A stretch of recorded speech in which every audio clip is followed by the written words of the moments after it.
Oh, she's out there waiting for the list. Can you hear her?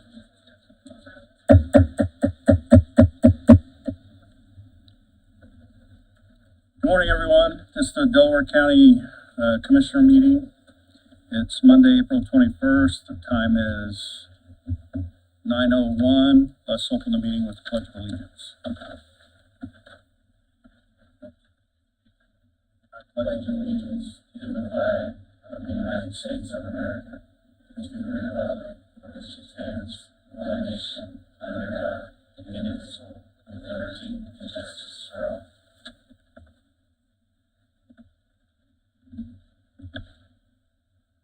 Thank you. Ed, could you call the roll, please? Commissioner Reagan. Present. Commissioner Brand. Present. Commissioner Henry. Here. All right, under announcements, I would like for Ella Pickett to come up, and Ed has a few words to say. She can just come up here and stand. Yep.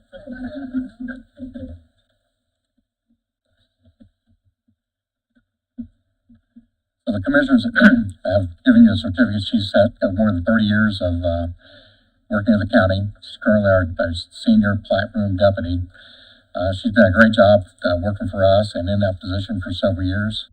And she's corrected a lot of issues that we've had going back as far back as 25 years she's found. So I just want to say a great thanks to her and all the commitments she's made over the several years as working in the auditor's office. Thank you.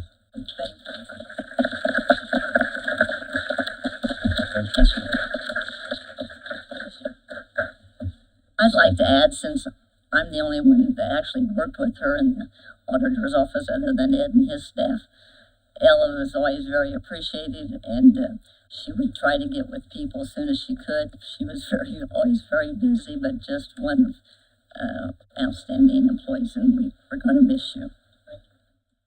Ella, we appreciate all your work. Thank you very much. Thank you again. All right, we'll go to table business, handbook revisions. I would entertain a motion to remove that from the table. So moved. Second. We have a motion to take that off the table in a second. Roll call, please. Commissioner Reagan. Yes. Commissioner Brand. Yes. Commissioner Henry. Yes. So, upon redoing the handbook, John has been working very hard on this. We've got to a place where Ed and I had asked the council to possibly start a new account, so when people retire, we don't have to wait for their payout before we hire new people, to try to make the transition smoother and get people to work sooner. We don't know if that's going to happen, so that correction or addition is not in this book, but I would recommend that we approve the handbook today, knowing that we can really make changes to it in any meeting we need to. So I would entertain a motion to approve the handbook.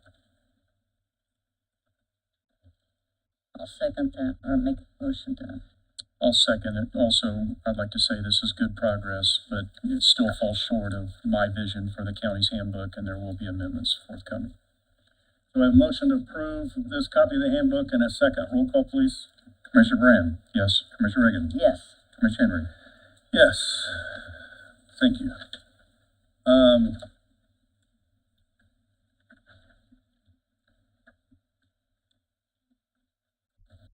I'd like to make a motion to remove the solar moratorium from the table. Hang on just a minute. Danielle, do we need to approve the ordinance that attaches to the handbook also, correct? Mm-hmm. Okay, I would entertain a motion to remove that from the table. That's ordinance number 2024-033. So moved.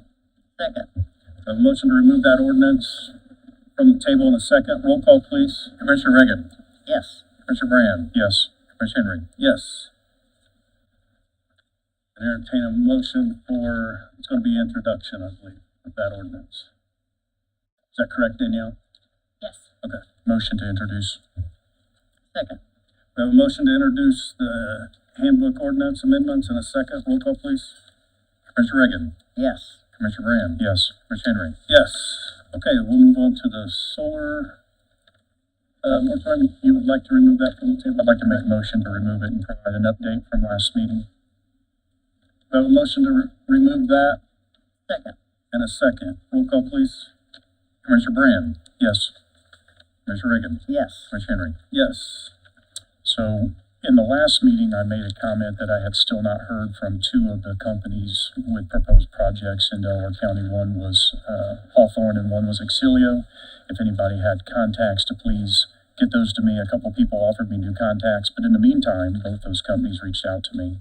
And I've had two meetings now with Hawthorne and one with Exilio. Exilio is an Eaton project. Some of that actually falls within the town limits of Eaton.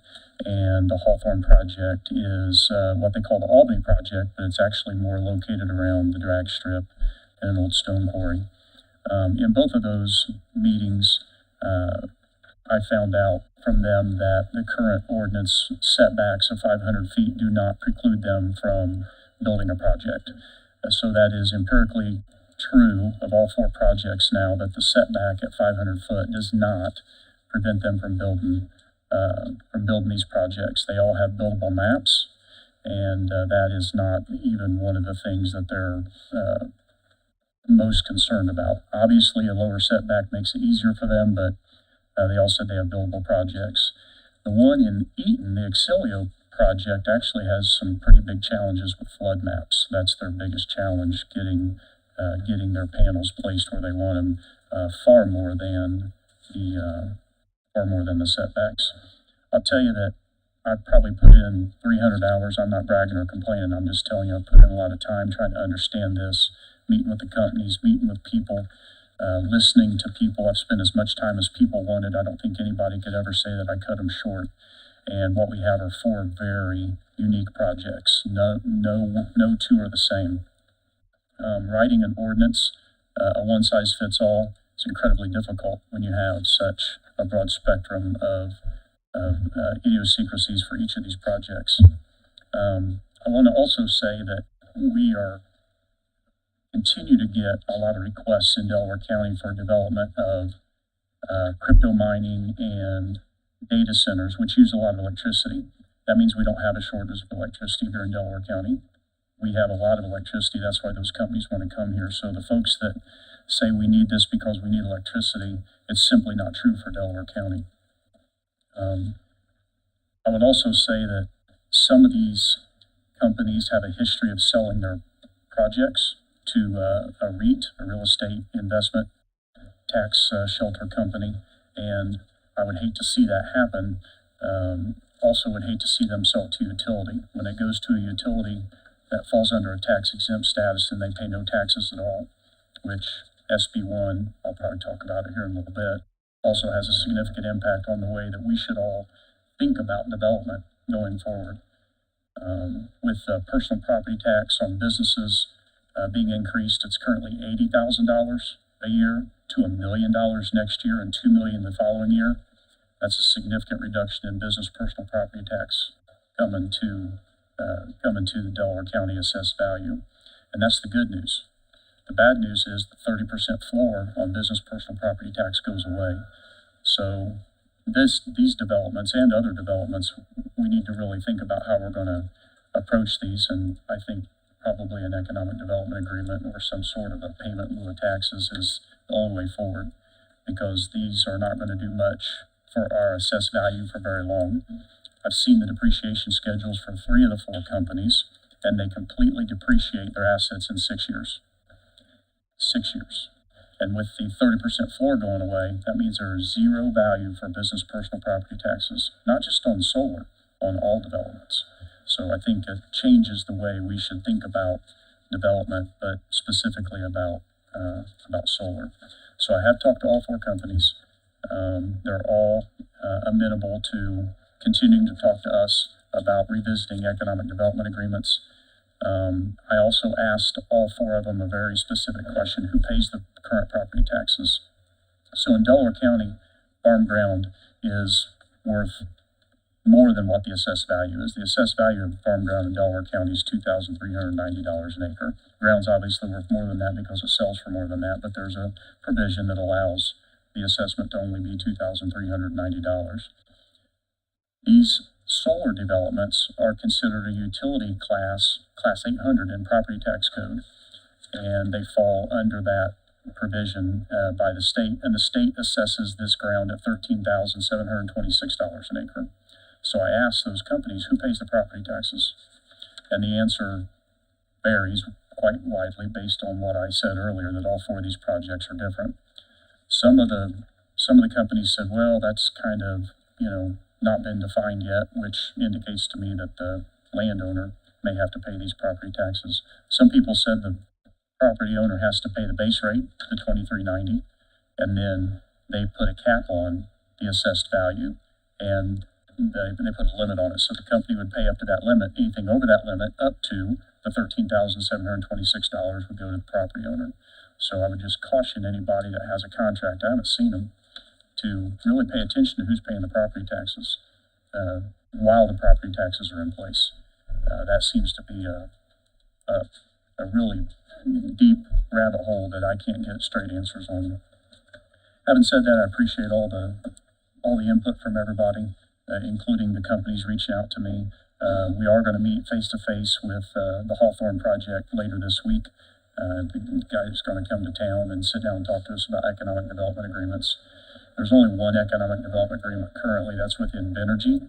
Hawthorne had one that was in play, but it didn't get across the goal line for lots of reasons. And I believe that that's going to be critically important if we really do want to bring any money at all to the coffers of Delaware County. That's my update. Make a motion, put it back on the table. Second. We have a motion and a second to table it. Roll call, please. Commissioner Brand, Yes. Commissioner Reagan, Yes. Commissioner Henry. Yes. Appreciate all your help on that, Steve. Course and contract? Yeah, I'll make a motion to bring that off the table, please. Second. Roll call, please. Commissioner Reagan, Yes. Commissioner Brand, Yes. Commissioner Henry. Yes. So, dug into this. This is another one of those self-renewal, indefinitely perpetuating contracts that we've come across. And I appreciate all the work that's been done by Leslie Raynard. I believe Leslie's here today. And we also got a competitive analysis from Centos. Basically, at the end of the day, Corson is still competitive. I'd like to let the taxpayers know that these new contracts, which now there are four, one for each of the facilities, where before we only had one, and we didn't have a contract for the other facilities, this will cut our projected costs in half of what we pay for this type of service. So I would like to make a motion to approve Commissioner Henry to sign these four contracts with Corson. Second. We have a motion and a second to approve the Corson contracts. Roll call, please. Commissioner Reagan, Yes. Commissioner Brand, Yes. Commissioner Henry. Yes. Next is the IU Health Master Agreement, Amsoil Vacation. I believe we'll move on from that. 804 East Willard Street. Is anyone here to discuss that? 804 East Willard? I don't believe so. All right, we'll leave that on the table. The Community Enhancement Project, Malcolm Carnes. I'd like to remove it. I think we're ready. Second. We have a motion to remove the Community Enhancement Project from the table in a second. Roll call, please. Commissioner Brand, Yes. Commissioner Reagan, Yes. Commissioner Henry. Yes. They attended our last meeting, and we, here again, it was a contract that every year was renewed, and unbeknownst to me, that we were able to go through here with fine-tooth comb, and our new superintendent, Don, was able to offer his assistance. So we've cut this almost in half. The new total would be $8,889 a year that we would pay to the CEP. for the beautification of out front. And that's a contract with J. Crew, correct? They've been contract with J. Crew, correct? No, our contract is with the Community Enhancement Project. Correct. They have a They have a contract contract with J. Crew. which they've already signed. Right, that's what I'm They'll have saying. to amend their contract with J. Crew. Right. But we're only going to be paying the 80. Good. Right. That's better. Motion to approve. Second. We have a motion to approve that in a second. Roll call, please. Commissioner Reagan, Yes. Commissioner Brand, Yes. Commissioner Henry. Yes. Next, we have the approval of the minutes. Commissioner meeting April 7th, 2025. So moved. Second. We have a motion to approve the minutes in a second. Roll call, please. Commissioner Brand, Yes. Commissioner Reagan, Yes. Commissioner Henry. Yes. Next is not on the agenda, but Mark Manship. Mark is here with BW Construction to give us an update, the mental health facility. Morning, Commissioners. Morning. Mark Manship, your project manager for VW Construction. Going over this real quick, just for the progress report in the rears of March 2025. So we've had some progress since this report's come out. We'll go over contract status, the construction progress, any critical issues in the construction and schedule summary. Original contract value of $7,996,017 has not changed. We've had one owner approved change order for time with no cost value to that, so the current contract amount is still valid. As far as the building exterior updates, the water main has been tapped. We show that it's in progress as of this March report. And was scheduled for 3/29, which it was completed. The hydrant and building supply ductile piping to finish up that effort is in progress now and will continue through the end of the month. The sanitary tap was completed down at 26th Street, so that piping is in place, and we have some additional fittings to put on that for the final connections to the building.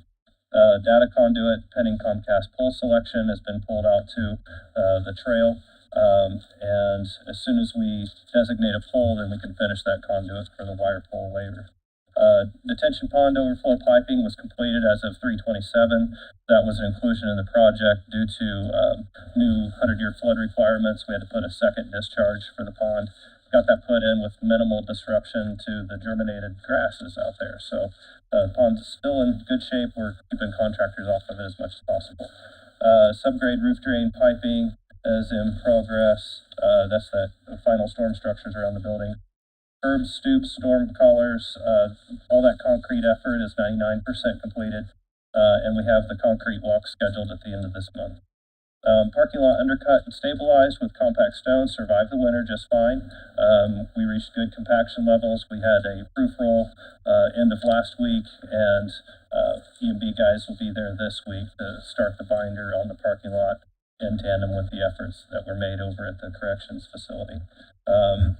Our mock-up was completed up to the siding. Once we had applied the siding to the building, the mock-up's now finished, and we'll be tearing that down to get the eyesore out of the front yard. As far as the building exterior, asphalt roof is completed. Gutters and downspouts will be at the end of this month. Storefront windows are 98%. We've held off the door installation, put up some temporary doors just to keep them from getting beat up during construction. But as far as all the aluminum storefronts and glazing, that's all in place. And the hardy siding panels are in progress, and I think you'll see if you go past the job site now, that hardy siding, it's a concrete board siding, is actually completed, and it's under paint now. So the last note there on the exterior is the painting is scheduled for this month, and it is in progress. Pending weather, they're kind of bouncing between the interior and exterior. Building interior, blocking and structural support is completed. Drywall hang and finish is in progress throughout the building. Plumbing rough-in is finished in the walls. They're getting the last remaining valves and things putting in the plenum spaces. Shower units have been installed, and we've reached all of our inspection points to get our drywall and finishes put in place. Electrical rough-in, same progress. All the wall rough-in is completed, and they're working on the major panels, major connections for the building. We've also had the generator set on site to connect to it for emergency use. HVAC rough-in is similar. They're finishing up the ductwork and the insulation up in the plenum spaces. The attic space has all of its ductwork, the exhaust ductwork up there completed. Fire protection rough ends completed. The piping was tested by air, and it'll be tested again once the water is energized for the building. Temporary heating system is still installed in the building to make sure that we keep a good temperature while we're doing our interior finishes. Keep the humidity levels and the temperature levels right, so we can get good finishes and get good paint adhesive and let it dry. Furniture and loose equipment has been sourced and it is scheduled. We'll start to see some of that loose equipment and furniture arrive around the June time period. And we'll try to bring them in after most of the painting and some of that scope of work is finished up. I did include some photos here in this report. I'll make sure you get the PDF copy because I apologize, I had to get the black and whites to you today. The critical issues we've already addressed as far as the change order for the time extension on the drainage permitting delay at the very beginning of the job. Other than that, we haven't had any other major issues to push back. We do have a submittal log and RFI log available to share with you for your view. As far as the project schedule, I did make some adjustments to these days. So with that change order 1, our contractual duration goes out to 334 days. Projected completion, which is the August 18th, that's when we're done with paperwork and everything is turned over.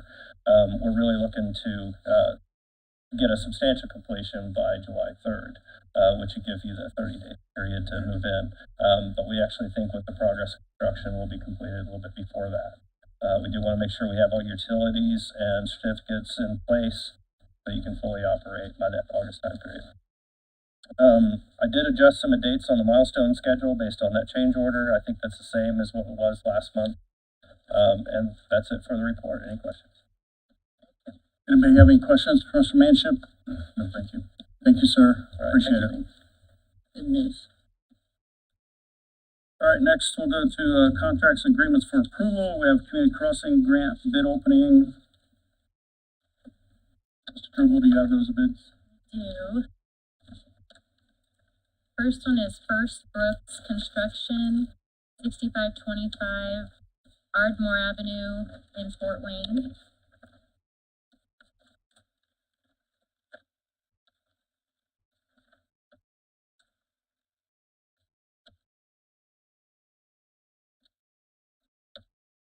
For County Road 650 East, it is $355,918.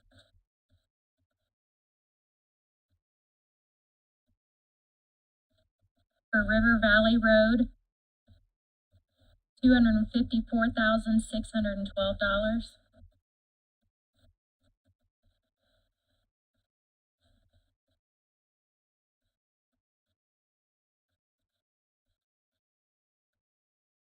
County Road 271 East, $187,792.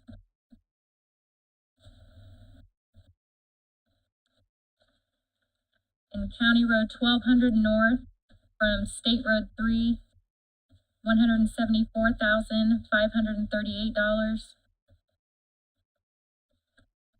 For a total of $972,860.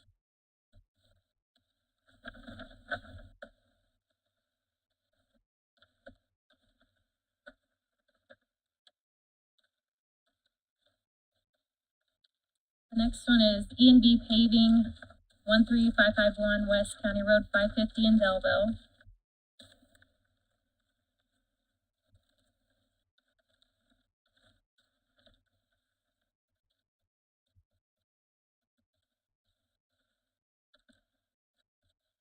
County Road 650 East, $337,220.12. River Valley Road, $239,545.08.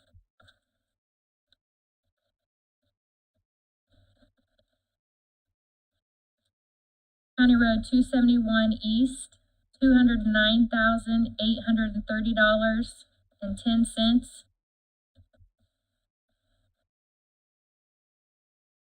And County Road 1200 North from State Road 3, $197,640.10. For a total of $984,235.40.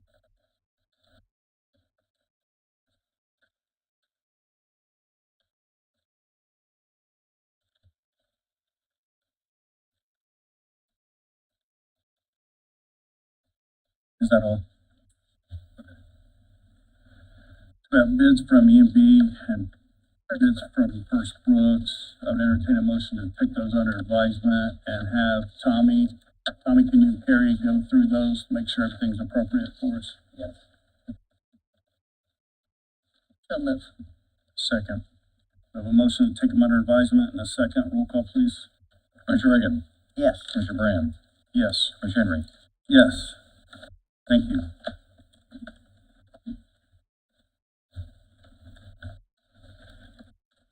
Next, we have, letter of interest from Arlena Thomas, for 1315 East Main Street.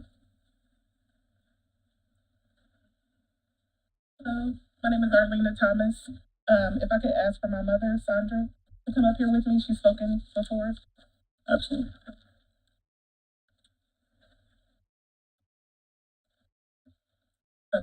Speaking on my daughter's behalf, we showed interest in 1315 East Main Street. We are the adjacent, she's the adjacent landowner. I'm the occupant of the property. And we have maintained as best we could the trash pickup, the fence line of that property when it was under the ownership of Angela Bostic as well as Delaware County Commissioners since 2018. And we were advised to write a letter to you all for our interest in the property. We're not asking that the property be given to us. We will pay for the property, but we would like to have first,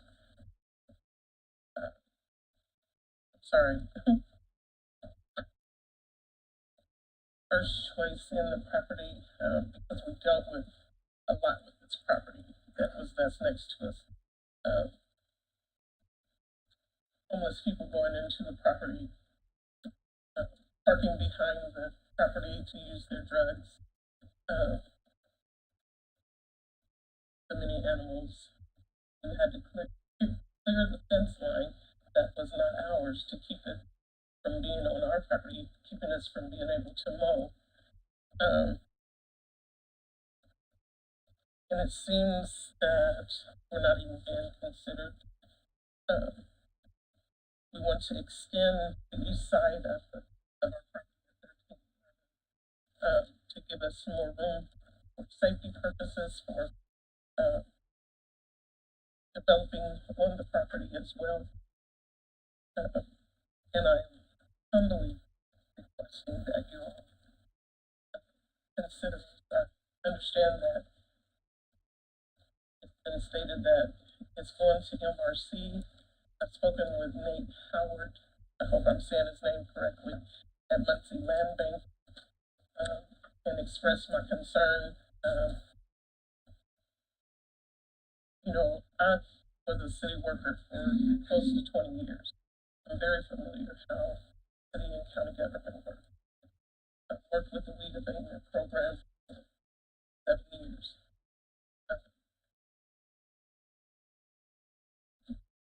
Been a loyal citizen of the city, a good citizen. I'll let my daughter say the rest. So as she said, like if we could at least be considered willing to pay for the property if needed. And this has been ongoing for 6 to 7 years. So. Does anybody have any questions for them? I don't have any questions, other than just a comment. I believe we tore that structure down now, right? Within the past couple weeks. So yes. homeless shouldn't be going there. Correct. Yeah. Right. Anything else? Thank you, guys. We have a neighborhood association that would like to speak in reference to this also.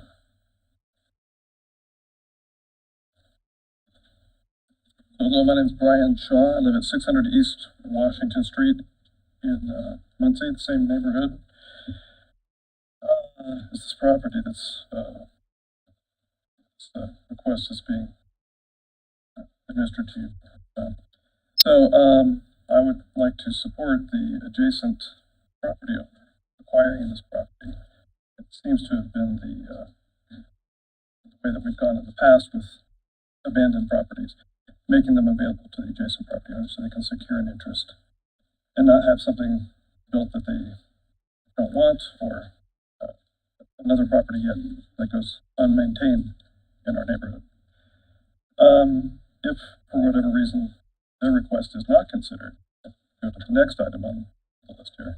I would ask that you just keep the neighborhood association involved in decisions on properties that you're going to make available to citizens or donate to organizations or whatnot. We've heard rumors of things that might be happening with this property, but we would like to hear facts. So, again, Brian Shaw with the East Central Neighborhood Association. If you need to email us, that would be Muncie, ECNA@gmail.com. We'd be happy to attend any meetings, gather our neighbors together, discuss, present to you any information that you'd like to see, answer any questions. But we would appreciate the opportunity to ask questions and get answers to various things that are going on in our neighborhood. That's about all I have to say at this juncture. Thank you. Lynn Thornburg, 1410 East Washington, probably within the 250 feet, I think, notice of any variance that might need to happen on this property. I've known Sonny for about 45 some years when she was a baby, and worked with her. The neighborhood association, we are, you know, our lots are small, so there's numerous instances in our neighborhood where the adjacent property owner was given the opportunity to acquire property to, you know, to make them have cause them to have a backyard or a side yard, or, you know, make their property more functional. And I know I think in the state code, it was done a lot way back when my husband Jerry was auditor. And so we support their acquisition of this property. And again, second what Brian said, you know, the rumors are flying, and we're easy to find. I mean, the Washington Street Festival, so we would like to be kept informed of situations or proposals in the East Central neighborhood. Thank you. Hi, I'm Tom Collins, 622 East Washington Street. I'm the past president of the East Central Neighborhood Association, and in the 7 years that I was on the board, we never had a discussion with the city or the county about that property in terms of redevelopment. And like Brian and Lynn were saying, we just request that if there's going to be development plans for that parcel, that the neighborhood association be involved in some of those discussions. I think we're particularly concerned about any kind of redevelopment that would be happening on that parcel that would be incompatible with the existing neighborhood, since our neighborhood includes two National Register Historic Districts, and there's a lot of vacant parcels that we'd like to be involved in some of those discussions. So thanks very much. Thank you. Mr. Collins, can I ask you a question? Or if you can answer, what are the rumors? I've heard 3 people say lots of rumors swirling around. What are the rumors? The rumor that I've heard is that there is a tiny home development that is being proposed for that parcel, or that parcel and adjacent parcels. And I know that there's been discussions about tiny home developments in past years, right, in other locations, Kilgore, on the south side of Muncie. None of those have come to fruition. So I guess, we would be curious to speak with folks about why that in our neighborhood, if that's what's being proposed. But again, since we haven't had any formal discussions, we're not exactly sure what the plans are. Thank you. Thanks.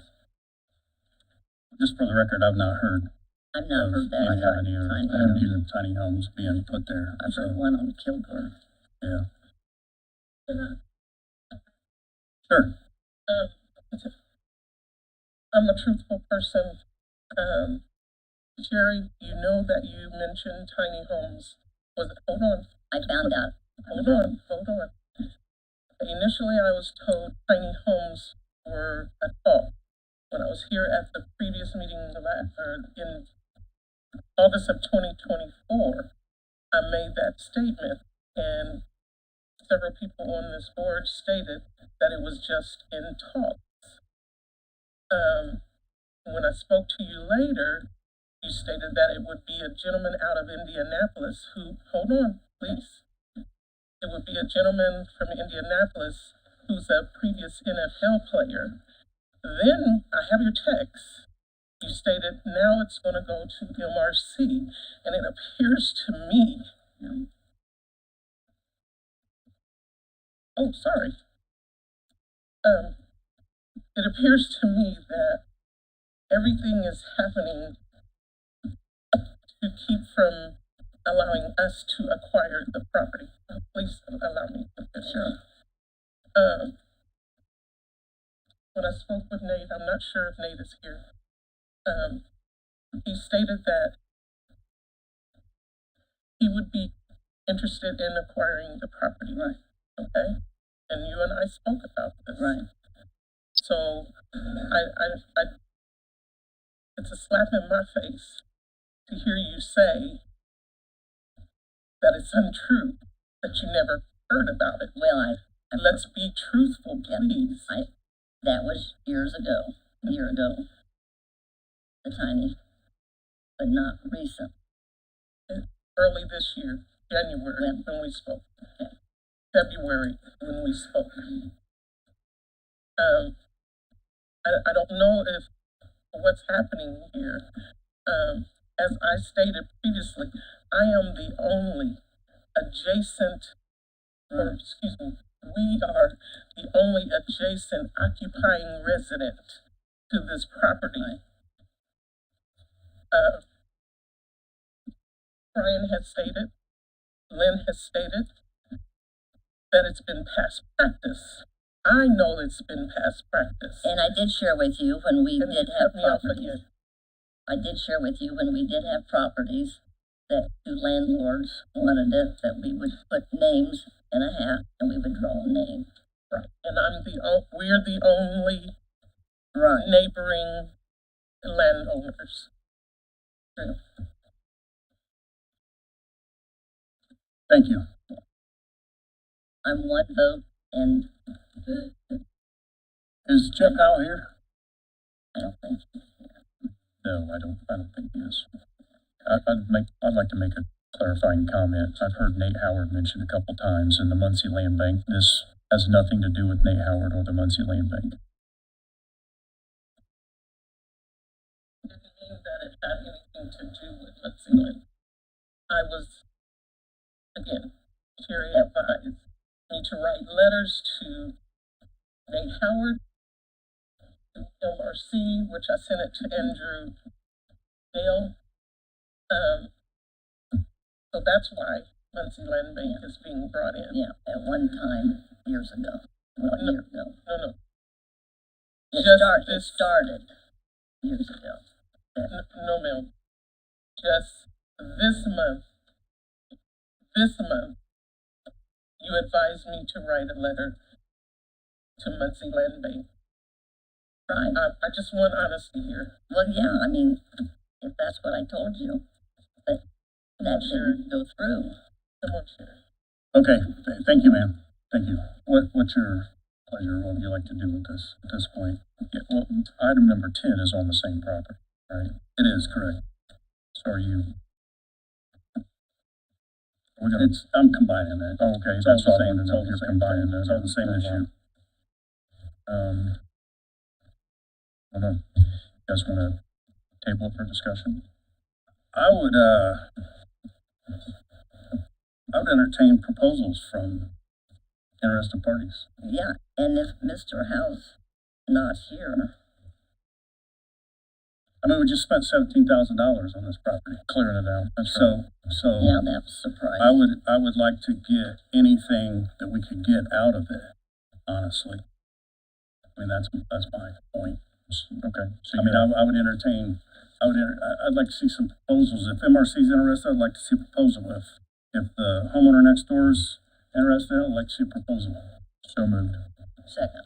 So that's a motion, for proposals to be open at the next meeting. I'll do that. And a second. Ed, you clear on that? Yes. Okay, roll call, please. Commissioner Reagan, Yes. Commissioner Brand, Yes. Commissioner Henry. Yes.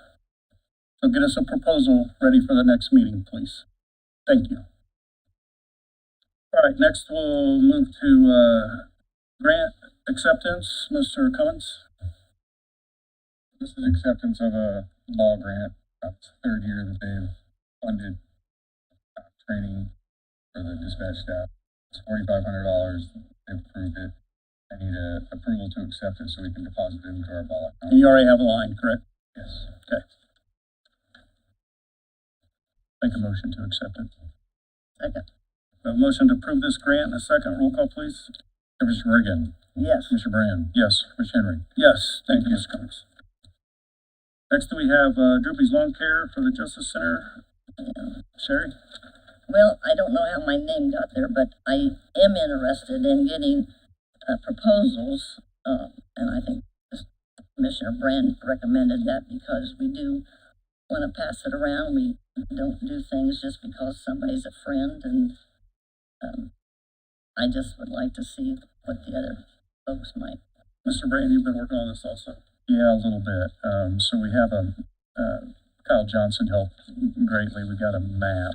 I think it was emailed to you guys. I just have to print I off a like copy that of it. map very well. Thank The you. only question is, what this map doesn't show, and Kyle clarified this morning also, is we mow then that ditch north all the way up to Cornbread Road. The new one. I don't know what new means. The ditch has been there for a long time, but this goes along the farm field and where the track used to be. I don't really did not know what we mowed out there, but So I learned this. I met with Don Chambers and John Jett of Droopy's in my office last week, and he gave us a map of what they mow. And if we want that to continue mowing that, it's another 1.2 acres. So the question is, what do we want to put out for bid? Do we want to just do the green around the Justice Center, or do we also want to mow that ditch line going up to Cornbread Road, which is another 1.2 acres? And they finish mow it every week. Currently being done by Droopy's Lawn Care. okay. Yep. Yeah, that should be added on. Okay. I'm good with that. Okay. But, So you know, we'll put it out, and we'll create a new map that includes that area, and we'll get it put out. And please request that the trash is picked up before they cut. Okay. We'll write it into the RFP. Thank you. Yeah. Now, having said that, it needs mowed now. Yeah, that's Right. fine. So I would like to make a motion to approve Droopy's to mow under their current quote until such time the commissioners can Sounds receive bids and award it. So that they may mow it a couple of times. That's fine. Okay. The grass grows real fast. I'd like to make that motion. Second. So we have a motion to, Allow Droopy's allow Droopy's to mow until such time we can. but also to put out bids for the Justice That's Center. correct. I'll create an RFP. So we have a motion. Do I have a second? Yes. We have a second. Roll call, please. Commissioner Brand, Yes. Commissioner Reagan, Yes. Commissioner Henry. Yes. All right, next we have ordinances for first reading. It's the proposed solar amendments. We have, Danielle, do you know much about the solar amendments? I know John was working on them. Yes, I know some. We have 3 amendments, one for each commissioner. I thought he was combining it. Well, I think it's hard to combine when we want different. Yeah, so when we sent them to you guys, we had the draft that went online that we Right. talked about and started with. You guys had changes, so then you each got a version, and then today you need to decide which one you're sending to the plan. That's what the, And I do believe we need to come up with one. I don't think we should send options to the plan commission. I think we need No, to show them right. one option so it's not confusing. So, let's talk about the differences real quick. Mr. Brand had, some additions to make to the solar ordinance. He sat down with our attorneys. Our attorneys went through the amendments that he proposed, and they put them out, and that's a copy that everyone received. In that copy, and so Sherry and I reviewed that copy, and we come up with our own version. Some of the things that were different were the property value guarantees. Mr. Brand's was property value guarantee within a mile of the solar installation.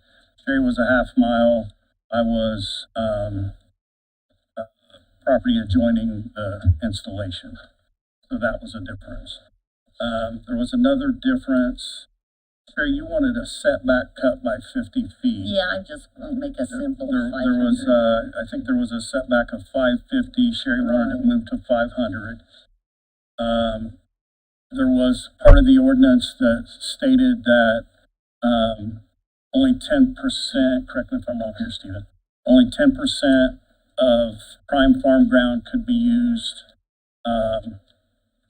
for solar panels. Both Sherry and I wanted that part, eliminated. There was another, part of it that was, you need help me with this one, with personal solar installation, you could only have, how many square? Yeah, the original one was no more than 8 square No, feet. no more than 8 square feet, Going forward. and then it had to revert, if it was more than 8 square feet, it had to revert to the ordinance. I eliminated that, did you want that eliminated? I No, think but you this- did too, didn't you? Yeah, I think you, And you both did. yeah.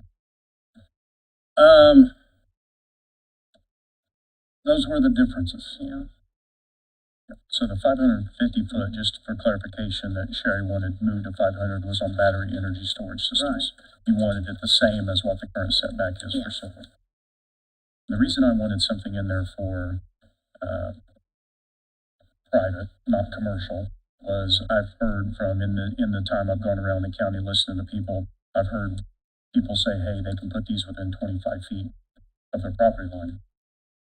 And, you know, they were concerned about Right.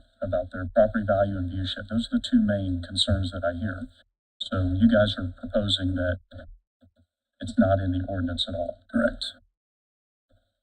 That somebody can put, you know, a bank of panels 25 feet away from their property line. If it's private. Not 500 feet. I missed it. Okay, so that was the first one. And then Commissioner Henry got it exactly right on the PVG, the property value guarantee. A mile, and I will say, there was some additional language in the one that got posted online about 3 miles. That should be a mile. That should have also said 1 mile. So it's a mile, and I want to make it clear that property value guarantee is good for 1 year after completion of the installation. It says siding in the ordinance, which means completion, and the reason for that is it gives people a chance to see what it really looks like. Some people might go, hey, I can live with this. Some people might say, hey, it's worse than I thought. Or anywhere in between, but it gives people an opportunity to see the development. Right now, we have all these images in our minds of what it may or may not look like. And I know that we see pictures or, you know, engineered drawings of what the view shed is going to look like, but until you're sitting on your porch looking at it, you don't know. So this gives people a chance to live with it for a while and make their decision. I believe it needs to be something more than adjacent or joint. That's where I'm at.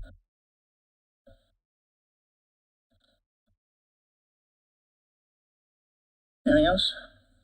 Yeah, on the prime farm ground, the reason that was in there was to encourage brownfield developments and not consume our prime farm ground. There are 7 commercial ways to generate electricity, some more effective than others. There's one way to grow food, that's out of the ground.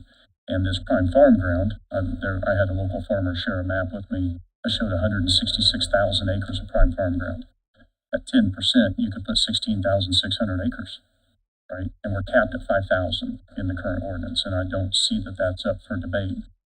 So I've done the math after the meetings with the 4 developers, and we're somewhere around 3,000 acres right now with those 4 developers. This leaves opportunity with another 2,000 acres to come in under the current ordinance. But keeping into consideration, maybe try to go for a brownfield and not prime farm ground. That's why that's in there. And I will say that both Hawthorne and Exilio said, without exception, that the prime farm ground 10% does not make their project unbuildable. And National Grid Renewable, when they were at Cornerstone Center for the Arts, we reviewed that map there, and it also didn't make it unbuildable. Okay.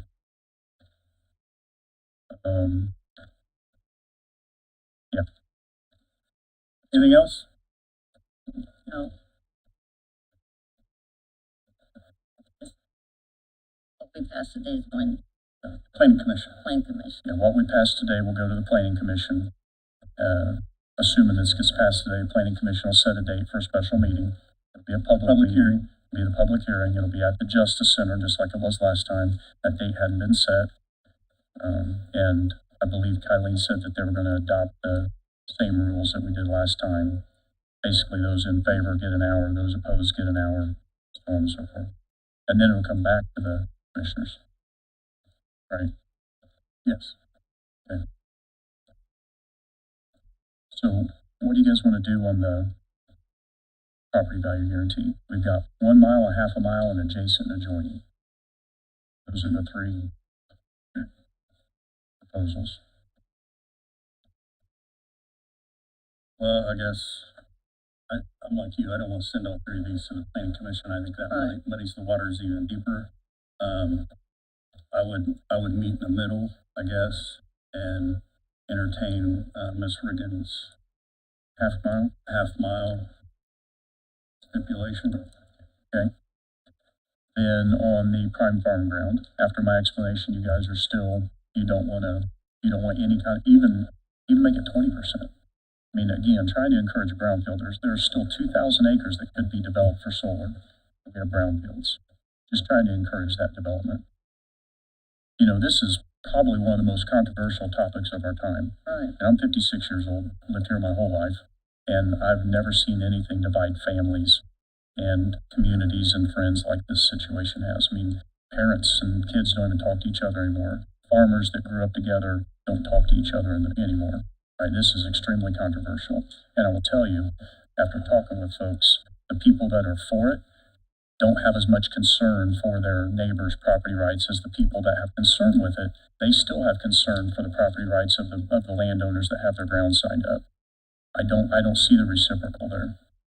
Okay, let's keep moving. What do you think about the prime farm ground? What is your wish? Well, he explained it now, I guess, was a little bit better than 20%. You want to do 20%? That's fine.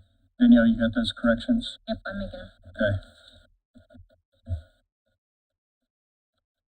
Since The other, what was the other? I have no problem with the 500-foot setback on battery energy storage. Okay, so we're good with that. Going from 550 to 500. Yep. So the only other topic is private, personal private solar installation. I'm still of the opinion that if you're a homeowner and you want to put some panels on your roof or on your property, you should be allowed to do that. I agree. And roof is one thing. 25 feet from the property line is another one in my view. Do you want to? Would you Increase rather the square footage? No. Would you rather have a stipulation about a setback from the property line for the adjacent homeowner Or private? or private? Sure. That kind of resolves your issue. Yeah, it's not my issue. So trust me, I don't have any farm ground signed up. None of my family does. I'm only listening to what the people want. And I've heard a 40-to-1 ratio. One person being for it, 40 people being concerned with it. And this is what I'm hearing. Okay, so what's your recommendation?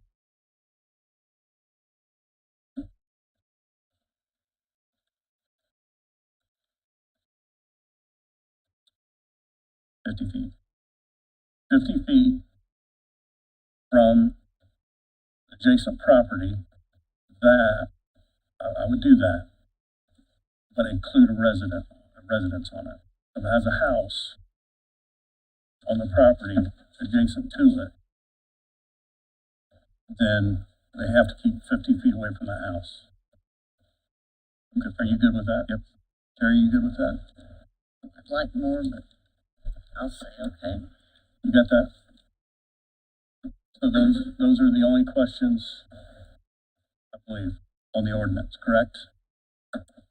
Other than that, the one we posted online will go as written. Yep, with those corrections. Do I have a motion? So moved. Second.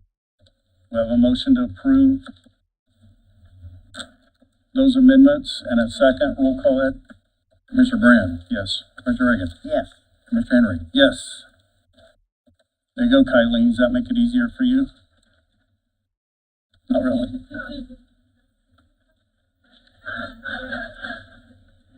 All right, let's move on to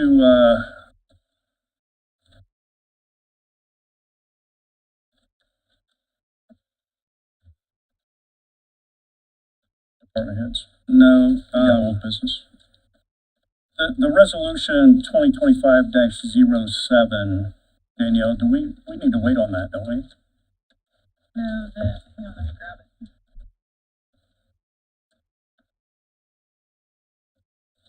The way it's written, I believe we could adopt it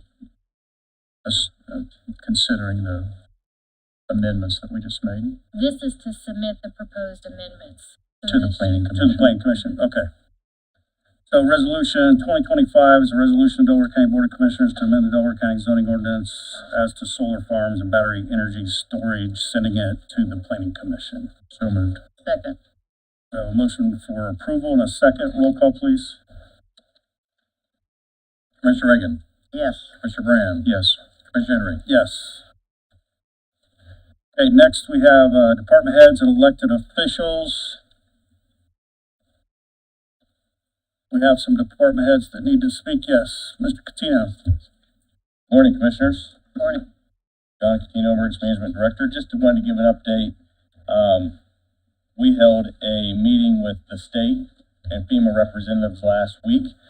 This is to gather information on costs from the towns and the public safety agencies that were involved in the cleanup or mitigation recovery of the storms. The good news is the state is looking at combining the storm from the 30th, which we didn't really get much effect here, all the way through the 2nd.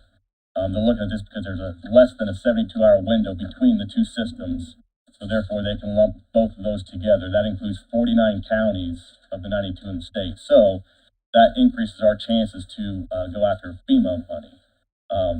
Now again, I'll say that it increases our chances, does not guarantee FEMA money to us.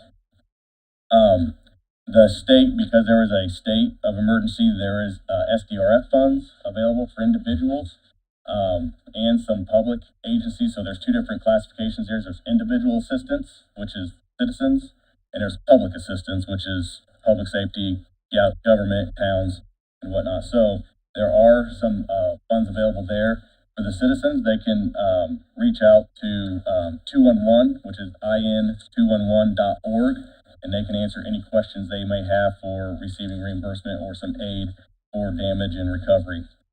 Or there's a phone number, 1-866-211-9966. That's a Monday through Friday, 7 A to 7 P number, excuse me, that they can call and get assistance with any questions they may have from the state. That has nothing to do with our county or myself, my office. That is totally through the state. I have no decision making in the aid or reimbursement given to the citizens or the public agency for that matter.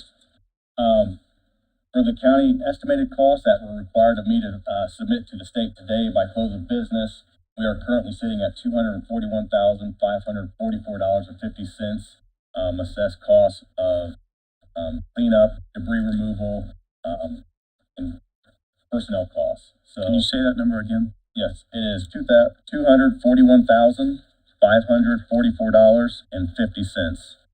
And That's what was that again? estimated cost for personnel and equipment. Our services, Right. Delaware County. The county, all the counties. That's not just county itself, but like Delaware Fire, Yeah. County Highway, Town of Yorktown, Gas to Fire. Our cost from my office will be input, Kyle's cost from his office. And I have a few more coming in today that are supposed to be to me by 1 o'clock, so I can send those up. Once we get that approval, then we'll be able to send the FEMA paperwork in by the 29th. You have 30 days, post-event to submit FEMA paperwork. So since the event started on the 30th of March, we have till the 30th of April to get that submitted up to the state and FEMA. So that's kind of where we are right now. I'm waiting for the rest of the numbers to come in, and then we'll send out the paperwork for the public agencies to complete and send back to me by the 29th. I'll review it all and then send it all up. Do you know the dollar amounts for FEMA and for SDRF, what we would have to reach in terms of damage? I think with state it's 500,000, but I'm not sure on the FEMA numbers yet. That may change because of all the counties that are involved. I do know that we're reaching that FEMA number by a county down south that had some bridges taken out by the flooding, and those 2 bridges alone are $4 million. So we're well on our way to the FEMA threshold, I believe. So once we get that from the state, then we'll know. Thank you. Any questions I can answer? Appreciate your work. Thank you, sir. Thank you. Thanks.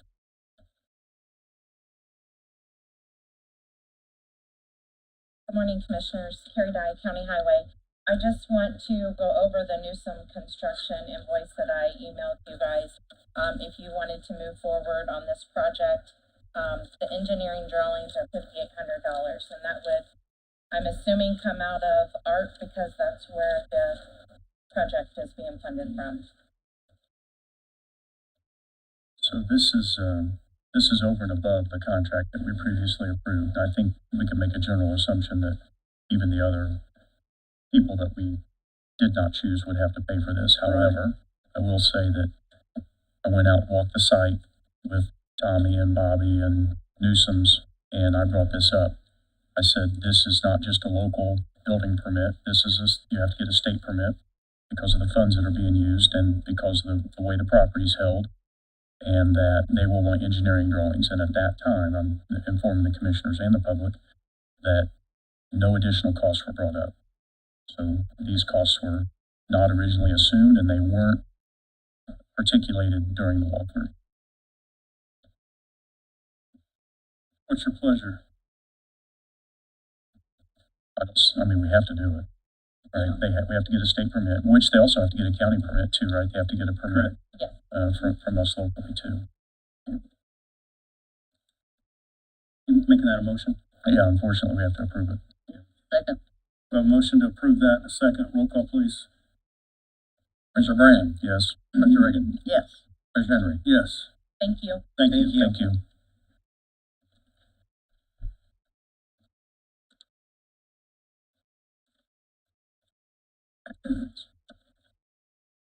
Tom Fouch, Delaware County Building Commissioner. Since our unsafe housing meeting, we wasn't able to have this. I brought, last Thursday I had a meeting on the nursing home facility out on Burlington that we've been working on since '23. I met with the contractor on that, the low bidder. Originally we took 5 bids on that, so I met with the low bidder to see what we could do to get the cost down on that project. After going out there and meeting him, the property is getting much worse. People are starting to use it as a dumping ground. A lot of debris has been dumped out there, and walls are starting to fall down. So it is becoming more of a concern. I spoke with Shannon about it. He thought it'd be best to come before you guys today. after meeting with, the contractor that was the lowest bidder, and kind of told him, he kind of knows my budget constraints. And, his original bid was $48,310 to tear the building down to the ground, but we were leaving the parking lot and the, slabs to the building. He told me that he would be willing to knock 20% off, which would bring us to $40,000 even, to do everything that he said he originally would do, and also clean up all the debris that has been dumped on the property. I know that we're really tight on the budgets with everything. We've already tore down, I believe, one under the budget that we had for the first 6 months that you guys approved.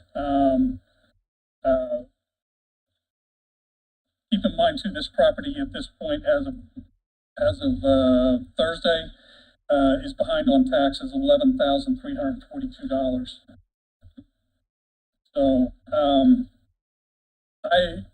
I would like to see us be able to do something, and then maybe turn it over to the county attorneys. There has to be some kind of, with what took place out there, there has to be some insurance money that's floating around that should have already taken care of the problem instead of us taking care of the problem. I gave you guys a bunch of pictures. Those were taken Thursday. And it's getting worse. The whole building has been trashed. All the air conditioners are stolen, windows busted out, doors are all busted in. So we're kind of at a place where the unsafety is getting worse at this point. So, Tom called me about this, and we're talking about $40,000. That's a lot of money.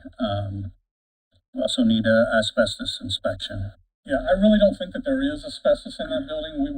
We walked through it, but that's not my place. So keep in mind that we may have to pay for that. That's probably going to be roughly $5,000.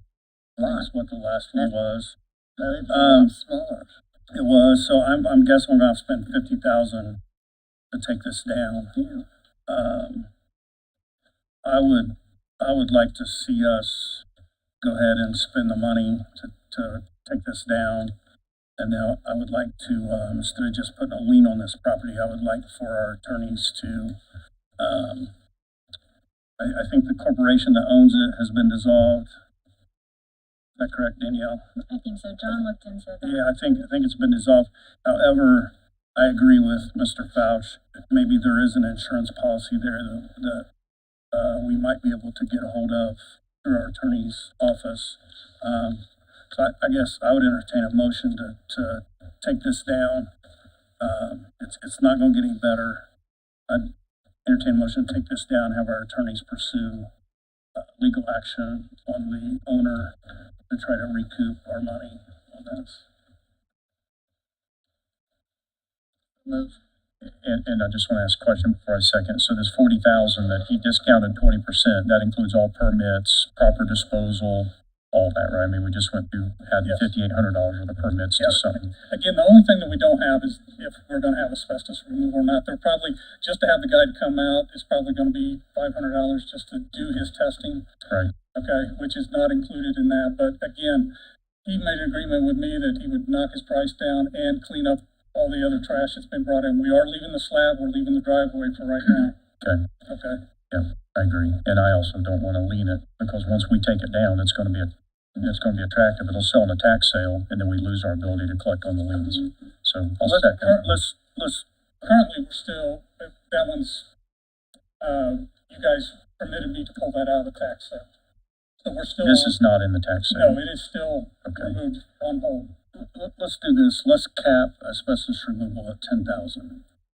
So we're proving up to 50,000. Proving up to 50. Tom, if it's over 50, then you'll let us, or if asbestos removal's over 10, you'll let us know. Oh, absolutely. Okay. So we gave 50,000 for him to do all unsafe housing. Mm-hmm. So where's this money coming from? Probably under that edit that we put. We either, we'll look at edit again, or we'll look at revenue replacement out of Yeah, that American revenue, Rescue Plan in hopes that we get money in return to put back in the account. Yeah, I'd rather come out of edit if at all possible. Absolutely. Second. We have a motion and a second. Roll call, please. This is for 5200 Burlington, correct? That's correct. That's correct. Okay. Thank you. Commissioner Reagan, Yes. Commissioner Brand, Yes. Commissioner Henry. Yes. Thank you, Tom. Thank you, Tom. Good work. Any other, department heads or elected officials? I have one quick thing. We have an air handler unit that has a drip pan underneath it. I think you guys had copies of this in your box. The air handler was neglected and leaking, and then the drip pans weren't properly pumped out or cleaned out on a regular basis, so they were also neglected. Long story short, the drip pan is rusted and in bad shape, and we need to lift up the air handler, remove the old drip pan, put a new drip pan underneath it. And the cost here is about $15,000. We have two proposals, one from Salyer Taylor and one from Resolve Tech. The Salyer Taylor proposal is $18,452 even, and Resolve Tech is $14,970. I've reviewed both of these quotes. It looks like the scope's the same on what needs to be done. Our building superintendent, Don Chambers, would manage this. We need to discuss or make an agreement to move forward on this. It needs done. So I'd entertain a motion to, accept the proposal from Resolve Tech for $14,970. So moved. Second. A motion to approve and a second. Roll call, please. Commissioner Brand, Yes. Commissioner Reagan, Yes. Commissioner Henry. Yes. And that's coming out of edit for buildings. Under buildings, yes, sir. Anything else? Nope. Anybody else? All right, you guys have your weights and measures report. I do, and thank you for Yeah, adding question. the descriptions. I appreciate that. That's very helpful. Any questions? About that. Okay, we have, payment of claims of $803,966.95. I'll second. Can I explain a couple of Go things ahead. real quick? Thank you, Mr. President. There's a $36,000 roughly CASA reimbursement. I think it's a great program. Glad to see that. We had another $50,000 in credit cards. I think this might be a problem with Wex Bank, maybe more so than on our end. However, aggregate $50,000 in credit cards, no explanations. Nothing saying what they're for, or anything like that. Total about $94,000 in utilities, and Sheriff's Department fuel about $14,000. Costs a lot of money at $3 a gallon to keep the county safe. That's it. So we have a motion and a second. Pay the claims. Roll call, please. Commissioner Reagan, Yes. Commissioner Brand, No. Commissioner Henry. Yes. Next, we have payment of ARP claims of $408,201.05. So moved. Second. May I explain these? Go ahead. Thank you, Mr. President. We have admin costs of $8,201.05, and then in the ARP plan was a wastewater treatment project in the town of Eaton for $400,000, and that makes up the $408,201.05. We have a motion and a second. Roll call, please. Commissioner Brand, Yes. Commissioner Reagan, Yes. Commissioner Henry. Yes. Next, we have the payment of payroll, $1,040,097.74. So moved. Second. Roll call, please. Commissioner Reagan, Yes. Commissioner Brand, Yes. Commissioner Henry. Yes. You guys okay to keep moving, or you I want? like it. Some people need to leave and they don't. Okay, before we, next we have public comments. Before we do public comments, it's a quarter after. I see that right. Yep, it's a quarter after. Let's take a 10-minute recess and we'll, reconvene here in, about 25 after. Thank you. Motion on that. We need a motion on that. Yeah, I would take the motion.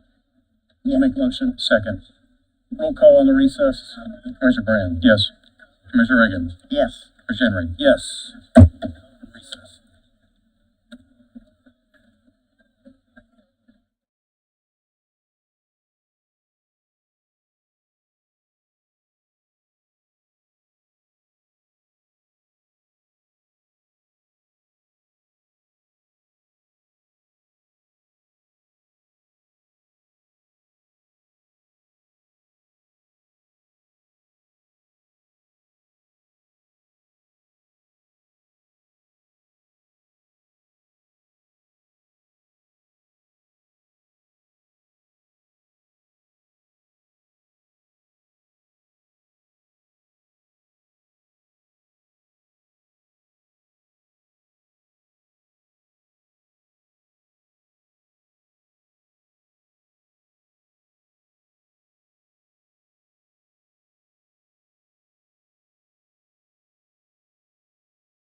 Everyone, please take your seats.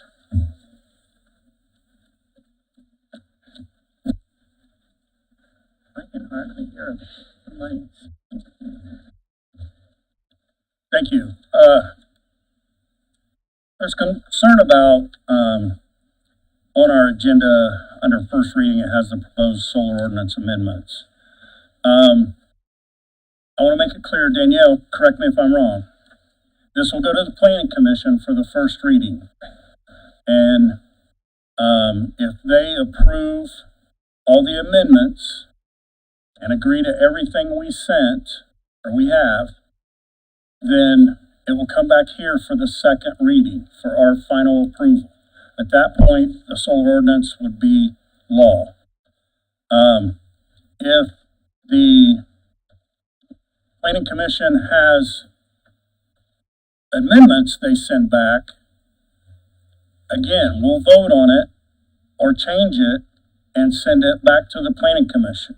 So it can go back and forth a few times, just so everybody's clear. Okay, so I want everyone to know what we sent today was amendments to the original going to the planning commission for the first hearing and public reading, or public hearing, and then it will come back here for final vote. Am I right? Okay. I want to make that clear. So we'll start with public comments. Sandra Bass. Okay. Arlena Tom, okay. Joe Russell. Oh, Danielle, you're doing the time. Just a reminder, everyone will have 3 minutes, so try to wrap up everything you're going to say in 3 minutes, please. Thank you. Good morning, Joe Russell, 3501 East, 700 North, Eaton. So, you had three versions, which I was unaware of. You know, I was just reading what was presented on the internet as far as the amendment. But I still have some questions. One being, the committee I served on, with 8 other people, we were very clear when we talked about acres. If you say 3,000 or 5,000 acres, is under panel versus just acres. I think that needs to be noted for the future. Not to include, if you had a 500 acre field and 400 acres are under panel, then it's it counts as 400 acres, not 500. So we were very clear as the committee on under panel. You can insert that. And I'm a little concerned about setbacks. I'd almost encourage a reciprocal setback for building permits. If we're saying 500 feet away, I think it's only fair to eliminate building permits during the life of the project within whatever your setbacks are. I know I'm outnumbered 500 to 1 as a farmer, 50 to 1 in the rural areas. And as Commissioner Brand said, oh, you're like 40 to 1 or something. Well, you're always going to hear that because we're greatly outnumbered.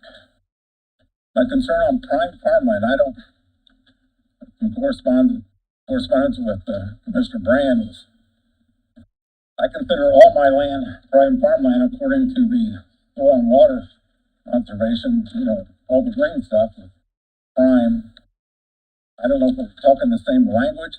I think you're talking 20% of the total, but it says 10% of a facility. Well, that would be all my land, all my neighbor's land is prime. So I don't know if we're talking about two different definitions of prime.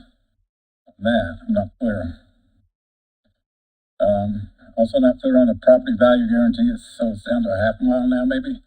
Is that for 1 year? Because also in this amendment, it talked about the 3-year thing was for the life of the project too.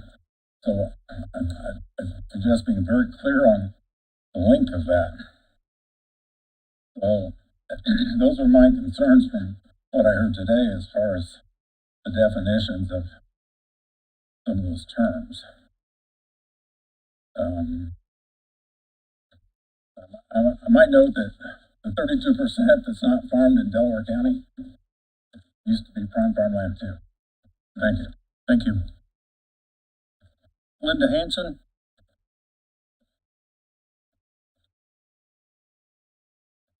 Good morning, I'm Linda Hanson, 1400 West North, in Muncie, spokesperson for the League of Women Voters of Muncie, Delaware County. Today's agenda exemplifies the obfuscation that has come to characterize the utility solar discussion since the current moratorium was imposed. As all of you have noted, there were 3 items on the agenda, under table business, and then the ordinance for first reading, and then the resolution for approval.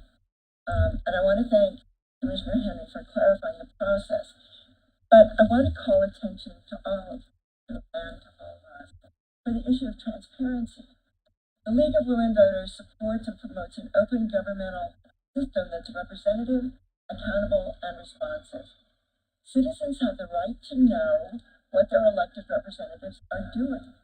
Transparency is crucial to facilitate the public's informed understanding and public participation in government decision-making. Taking the agenda at face value, a citizen would be hard-pressed to understand why the proposed solar ordinance amendment was up for a first reading before the moratorium was even officially dealt with. So it appears that the commissioners were already resolved to amend the ordinance currently under moratorium. A resolution states opinions or intentions. As titled, the resolution, which was not available to the public in advance of the meeting, stated the intention to amend. As passed, the resolution actually clarified the process by which the amendment will be, the ordinance will be amended and the moratorium ended. But such a resolution should have been presented and agreed upon before the ordinance was being rewritten. Commissioner Brand has clearly been driving a solar ordinance revision, reporting generally on its progress under table business, and we appreciate those updates that gave us some guidance. But the revision process to date has been neither transparent nor inclusive. Solar ordinance currently under moratorium was created transparently, was cumbersome, but proponents, opponents, and neutral parties all had their say with 2 officially appointed study committees. Public participation characterized those procedures of and the Delaware Muncie Metropolitan Plan Commission. When we discovered there were 3 versions of the proposed amendments, it was the resolution of the ordinances being sent, or the amendments that are being sent. But given the actions today leads to greater That's it, Mr. Ian. and opportunity for That's it, ma'am. Thank you. Annette Rose? Marionette Rose from 8420 South 560 East in Selma, Indiana. I stand in objection to the proposed solar ordinance based upon several issues, and I will outline those as I go. First of all, paragraph 1 of the proposed amendments has in its last sentence language that confuses concentrating solar power with solar panels. There should be definitions with any kind of ordinance which specifies what these proposed details deal with. Are we talking about photovoltaic technology? Are we talking about concentrating solar technologies? Are we talking about utility scale, commercial? As stated, it mixes private home ownership of solar panels and community and commercial and utility scale. That should be changed. It should be specified. Section 11 addresses property value guarantee, which should be eliminated because it's probably not going to be upheld within our court system. And there are numerous studies of property values adjacent to solar farms in Midwestern states, including Indiana and Indianapolis, that have found little to no measurable differences in the dollar value sales of properties adjacent to the solar farm and controlled properties. This language should be struck. The requirement for a 500-foot setback for solar structures for non-participating property lines should be totally eliminated, and we should adopt the Indiana Code of IC 8-1-42-10, which sets these standards for solar panel setbacks for non-participating property lines as for 250 feet from a non-participating dwelling. Setbacks should also relate to zoning and to existing structures. And none of this language appears within the current solar ordinance that I read, proposed solar ordinance. The land use limitation in section B, page 7, would limit utility scale solar facilities to 5,000 acres. This is so unreasonable and basically creates a fairness issue of landowners across our county. Why should one property owner be given this opportunity while others have no opportunity? And I understand that 5,000 acres of 156,000 acres of farmland in our county is only 3%. So we're basically ruling out the possibility that we can participate in a energy independence and security, and that we are ruling out possibility of reducing our carbon dioxide Thank you, ma'am. emissions. That's your time. Thank you Thank very you very much. much. Thank you. Holly Hanauer.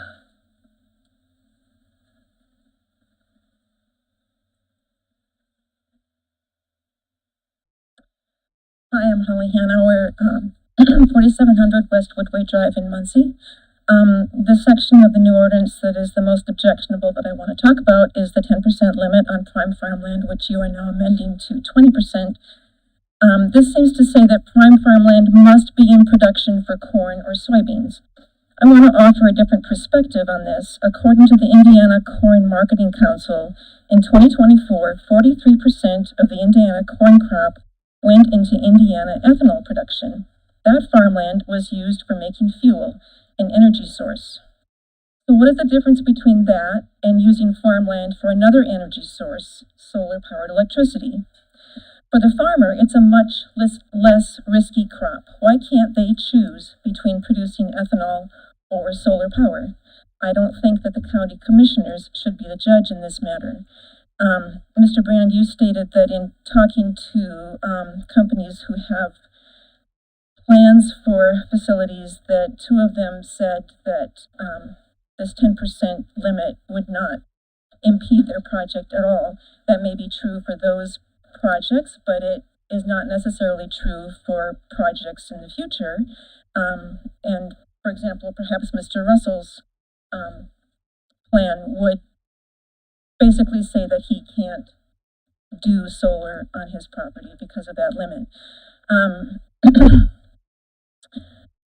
I want to speak to one other issue that just came up this morning, and that with the request that Arlene Thomas made to purchase the property next door to them, your solution has an element of fairness, but I think it'd be much more fair to go to that property owner and say they've been asking to be able to have access to that property for 7 years and doing what they can to care for it. I think it'd be more fair to go directly to them first and say, this is our asking price. This is what we need to cover our costs, in tearing down that building, and give them the first chance to buy it rather than asking them to go into competition with another organization. Thank you. Thank you. Tim Hines.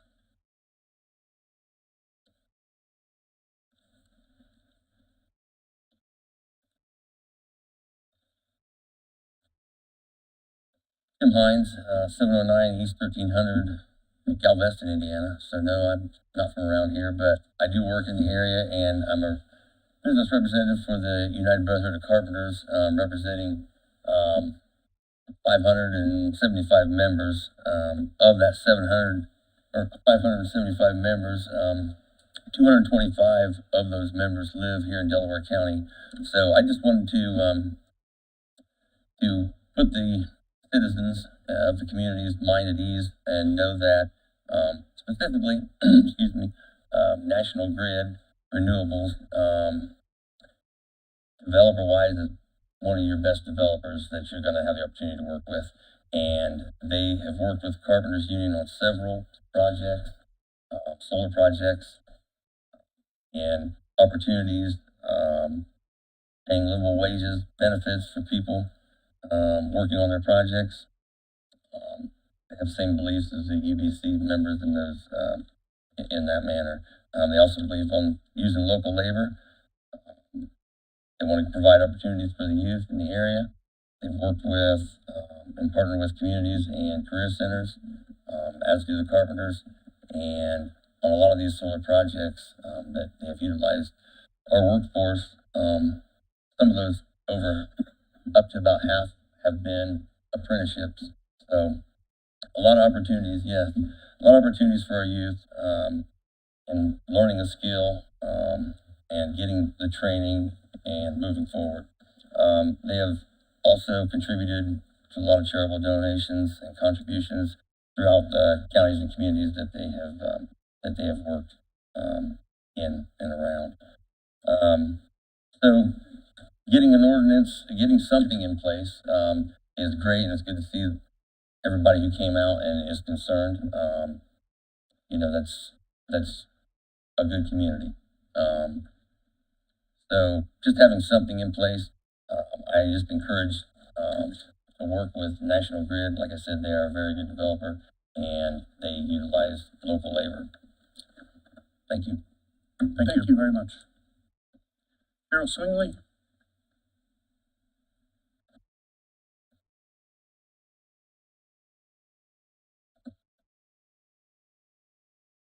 Cheryl Swingley, 3908 North Vienna Woods Drive, Muncie. I can't believe we're still doing this. We've had more than 4 years to reach some kind of decision about solar. We keep going in circles. I don't see where any of these actions are getting us any closer to solar.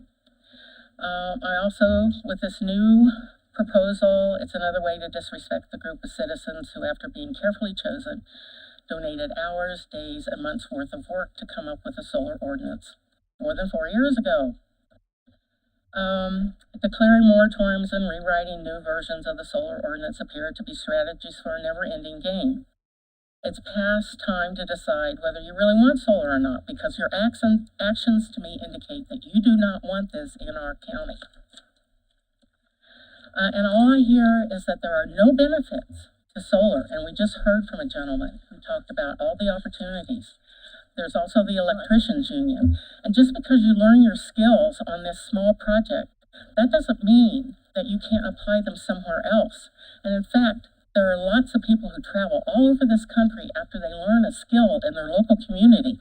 And yes, they have to leave their home, but that's what happens. All right, I went off script, but I also want to tell you one other thing, that I think that you're ignoring, again, farmers' needs as well as their property rights. Your actions are hindering farmers' ability to make a living, and they count too in our community. And at this point, this may be, since it's silly season again, as I'll reference, I want to bring up something that I think you should consider seriously.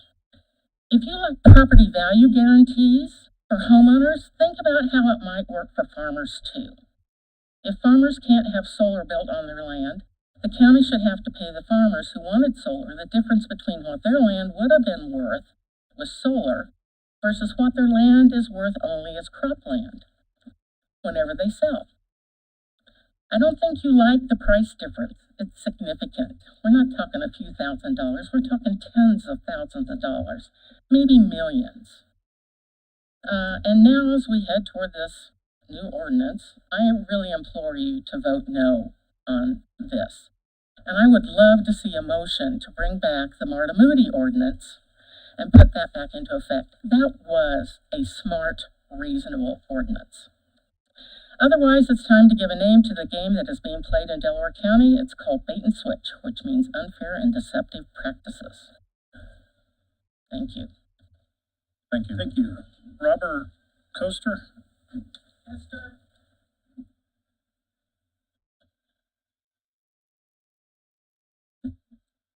Yeah, it's Robert Kester. I live on Burnell Drive here in Muncie.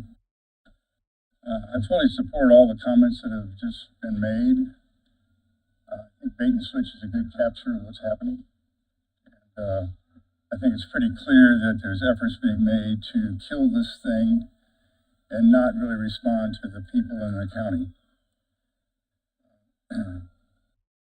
We have a vote, we have a voice, we put forward what we want to see as a group, and then to unilaterally come in and reject that and impose something different smacks of other things that have happened in the country recently, which is really troubling. The idea that solar is a benefit to the farmers is without doubt. It assures a certain level of income. It assures passing down through heritage, stability of the farmstead that's been in the family for some time. And I think that's in itself reason enough to move forward with a reasonable adoption of an ordinance. I find it very troubling that the whole process that we've gone through is so discombobulated. 3 commissioners sit in front of an audience of interested people and on the fly make decisions about 500 feet, 550 feet, and other variables, and then vote on adopting a thing. And only after that's been adopted is there a chance for public input with comments like we've heard so far today. That seems backwards. It seems like you would want the advice of your representative, the folks you represent, and maybe take a day or a week or a month to consider what was suggested in these public presentations. And then publish your stand on why you agree or disagree with various items in the proposed ordinance, and then vote on it. We're doing it backwards, which again puts us in the bait and switch arena. This can be sent over, it'll come back, and again it'll be acted upon without input, which is ironic because the original ordinance that was heading in a good direction had 9 people participate. They were appointed, 3 in favor, 3 against, 3 neutral. They came forward with recommendations that made up a reasonable ordinance. And then we hear in these meetings that members of the commission have talked to 40 or more people, have spent 300 hours or more talking to folks. We have no information on what That's time, sir. Thank you. So we're not being told what's going on. Martha Hunt? Martha Hunt, 5424 North County Road, 500 East, Albany, Indiana. I'm here to speak in favor of solar, but against what I've witnessed in the past hour and a half, a process that doesn't seem clear, doesn't seem backed by evidence, doesn't seem backed by people that are professionals giving input as to why certain decisions are made. And especially in the past half an hour or so, hearing something go from 550 to 500 because makes little sense to me. And if this was flipped, so we had a chance to have input from professionals and guidance from people that have installed, have seen the benefits of solar, and actually guide the planning of a county in a healthy and equitable manner, I'd be much more comfortable. But that's not what I just witnessed. And I have heard that it's gonna go over to the planning commission, go out for public comment, and then come back. And I concur with Bob Chester's assessment. It will just be, oh, let's change this now because we don't like it. And with all due respect to attorneys, those are not the people that should be advising how to use our land in this county.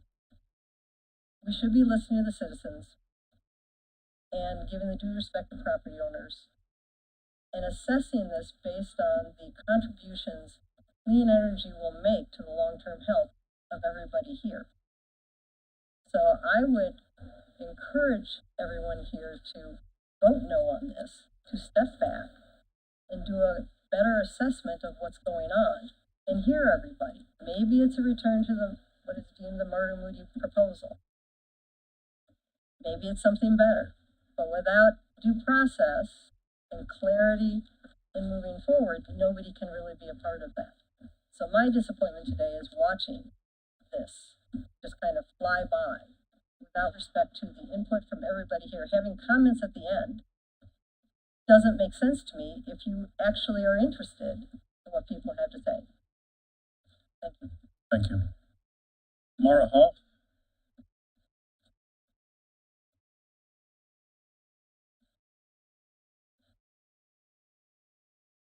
Good morning, Commissioners.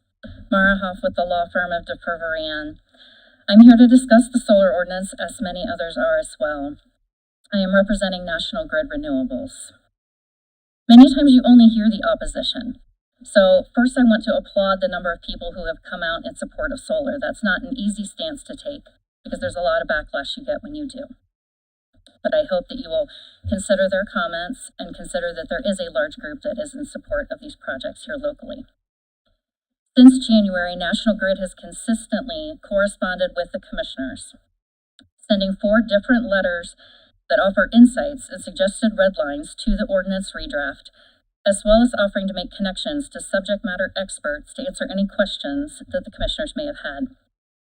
We've also put on public information sessions and been very transparent about our efforts and our intentions.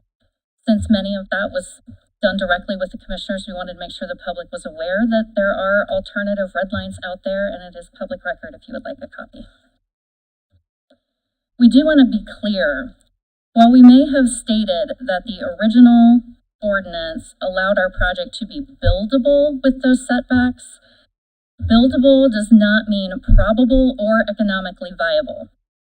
It would require in excess of 100 different variances to actually make an economically viable project.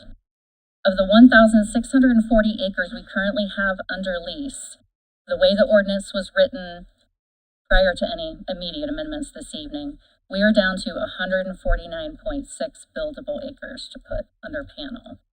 The ones that get hurt there are the farmers who have chosen this for their property. They will not be able to reap the benefits because of those additional setbacks. Now, some people may applaud the fact that an economically viable utility scale solar project can't proceed, but I don't think that that is the goal of the commissioners or this county. We want to continue working with you to make sure that the ordinance does allow these projects to be built. Our phones are on, our emails are available, whatever we can do to help. My ask of you this morning is that when this goes to the Plan Commission and we have more than 3 minutes to present a wealth of information and modifications are made, please be open to receiving those modifications. If we can make them in 2 minutes here this morning, we can make them after hours of research and discussion later on. In 3 minutes, I certainly can't outline every single issue with the proposed language, but I have highlighted the issue with the setbacks reducing our buildable acreage. Property value guarantees are unworkable and an administrative burden. Who would hold the bond? How would one make a claim on the bond? Who's eligible for the bond? There are many, many questions that need to be fleshed out to make that workable. Thank you for your time. Thank you. Thank you. Cheryl Dawson?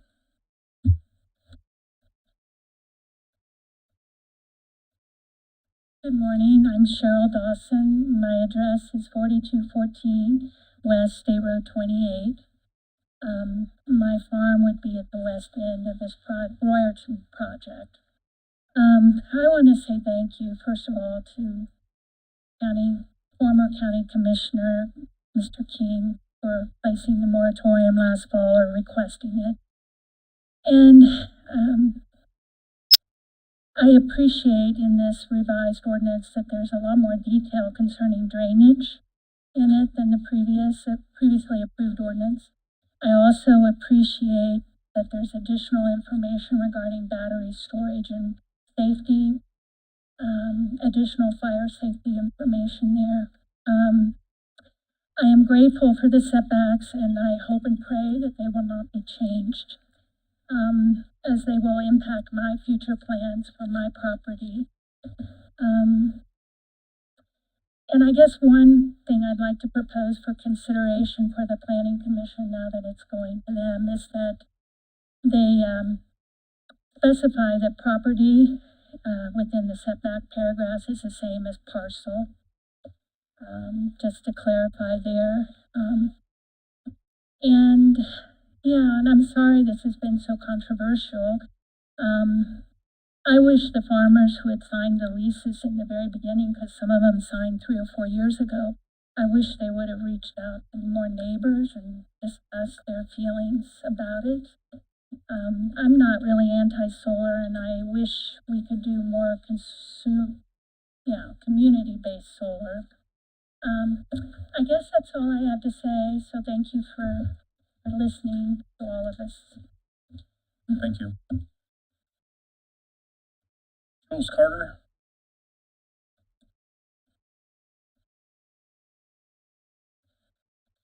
Hi, I'm Jules Carter. I live on North County Road 25 West, and I want to say thank you so much for listening to us. I don't feel like I'm anti-solar, but I feel like when we know better, we do better. Having a family in Connecticut that lives near solar, I had certain concerns, and I've sent emails on it. And I do appreciate your time to listening to all your constituents and giving us some space to speak. See the transparency. When I was first introduced to solar, and I know many of the people on that 9-person commission, we were told it was brown areas. Really not. And again, it wasn't affecting me. I'm homeschooling. I run my own business, and I didn't realize it. But when the biggest plot's going to be the 200 acre across from my house, I wanted more information, and I got it. So I do appreciate that, and working with us who had a little bit different concerns. So I appreciate your time. Thank you so much. Thank you. Thank you.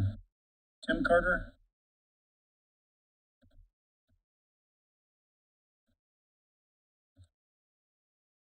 Morning, my name's Tim Carter. I live on 25 West. One of the biggest plots is the 200 acre field across from my house. And I think one of the reasons that this is such a hot topic is mostly because of the number of people that it will impact. You know, if you go over to Randolph County, you look at that, there's 10, maybe a dozen homes that are impacted by it, that are adjacent to or touching it. The 200 acre field, which is only part of the Raritan project, the 200 acre field across from my house has 34 different families that are adjacent to it, that touch that property. And then if you want to go out to the half-mile buffer of the property value guarantee, I mean, you're pulling in Country Village, you're pulling in all these other neighborhoods. You're talking about close to, well over 100 different families that are impacted by this.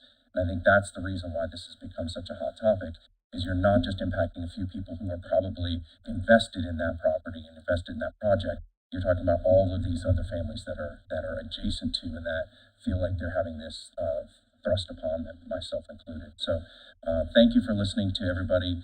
Again, like others have said, I'm not anti-solar. I'm just wanting to make sure that the residents are represented and that we don't have certain individuals in our county that are paying the price for other individuals to benefit, right? I mean, I don't think my family or my neighbor's family should be suffering and have reduced property values and all those other things that go along with that, just so that everybody else can benefit from having solar. I think that's not fair to those individuals. And we have a lot of individuals that are affected by the Raritan project, hundreds of families that will be adjacent to that project. And I think that's important that their voices are heard. So thank you for listening. Thank you. Thank you. Thank you. Mike Johnson.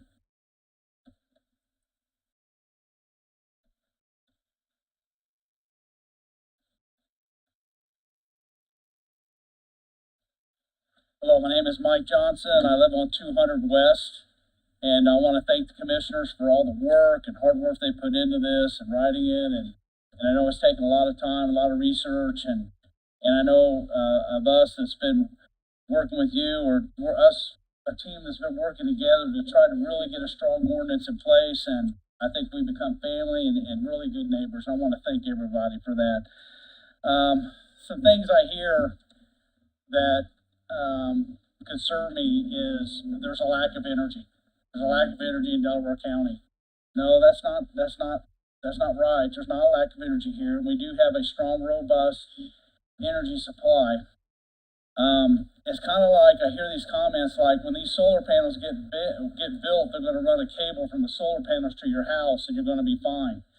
That's not the way this works. The energy goes in a cable. The energy is stored, but then it goes on the grid, and you don't know where that's going to go. But it's not going to go to your home. It's just not. That's just not the way it works. So I'm not against farmers. When I was growing up as a teenager, I worked for a farmer, and there was something about that. I was out disking. I would help combine. It would help do a lot of things, cultivate. I chose a different career path, and now I'm at a point where, I get ready to retire here real soon. I wouldn't mind just working for a farmer. I'm not against farmers, and I don't think anybody is. I just want to see our land protected, and I want to see our community protected in our county. And this is not an area where you've got sparse population. This solar field, like Mr. Carter was talking about, is just, there's so many homes that are affected by this. You don't have 5 or 6 homes that are sporadic and spread out. No, these are right here concentrated in this area. I also hear that we got to be open for business in Delaware County. We are open for business in Delaware County. That's why Canpack built a huge facility on the south side of Muncie and provided jobs. That's why Tucson Tool changed their name to Mercix. They expanded. They're doing great. This is why Muncie Power Products expanded their business here. So there are a lot of jobs. I also hear that the NDOT is going to be doing a workshop this week, that they're going to be possibly putting in a roundabout at State Road 3 and Eaton Willie Pike. Okay, that's going to provide jobs. That's going to provide, that's going to be a good thing. But the thing you got to think about too is if anything is there and it drops your property value and it affects your way of life in a negative way, then it's not a good thing. The Cardinal Greenway was a great thing. Taking old railroads and making trail paths. That's it, sir. Thank you very much. Thank you. Thank you. Lynn Thornburg?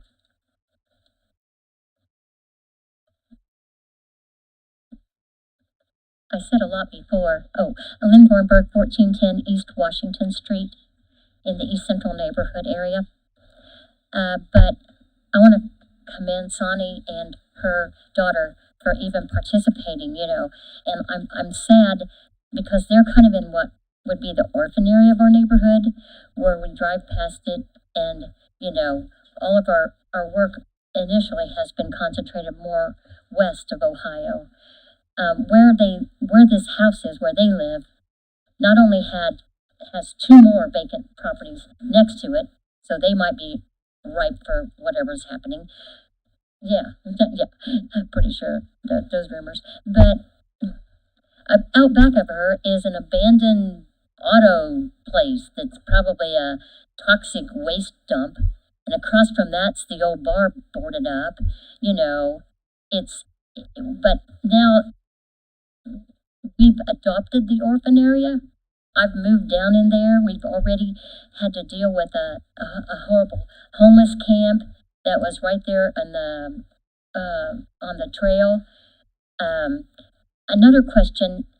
Does everybody that's the adjacent property owner have to pay the cost of the demolition? Because to me, that's the cost of running government. Like if a fireman comes to save you at your house, does that homeowner have to pay that fireman? Taking care of properties that the county owns is just part of doing business. And other than that, we'll just continue with what we can through our neighborhood to assist her in and Arlena and Sonny, because he gave a lot of time to keeping Muncie looking good. I remember, working with Unsafe Buildings, because I sort of set up that ordinance when I was at City Hall, and I don't ever remember charging adjacent property owners because they've been dealing with something for years. If they actually wanted to take ownership and continue maintaining that, pay taxes on it. It's just part of being a good citizen and a member of the community. Thank you. Thank you. Ryan Shaw. Hi there, Brian Shaw again, 600 East Washington Street. So, about 1315 East Main Street. I want to say thank you for not just rubber stamping that and giving it straight to the MRC and giving the Thomases an opportunity to participate in the process there. I will be asking the MRC and the mayor's office to share whatever their plans are if they were to choose to pursue that.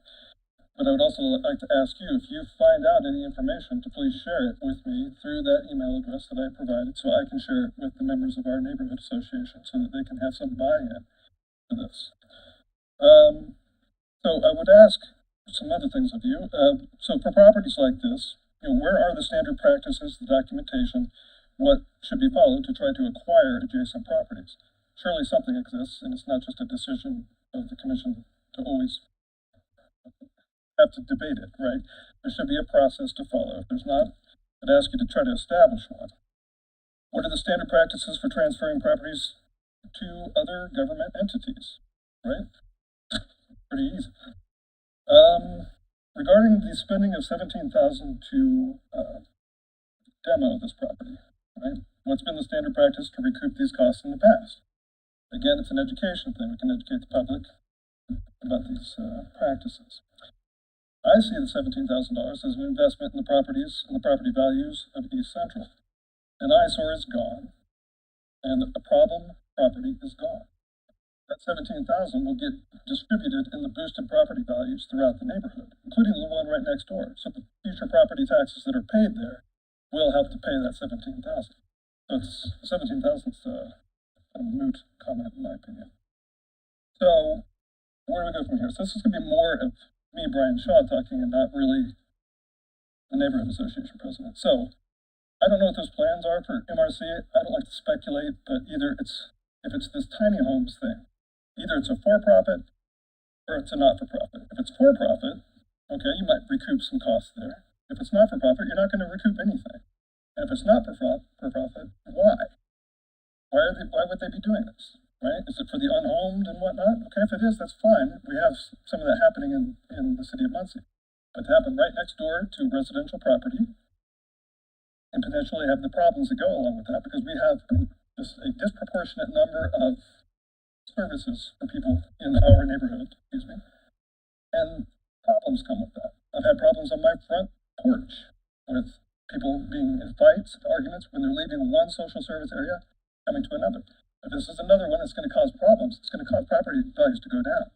My property values just went up by 20%, according to the assessor. I don't really know how, but I'll be appealing that. Have a good one. Thank you. Thanks, sir. Ron Crouch. Ron's still here. Is everybody in the hallway? Mike, is everyone out there? Okay. Stephen Hines.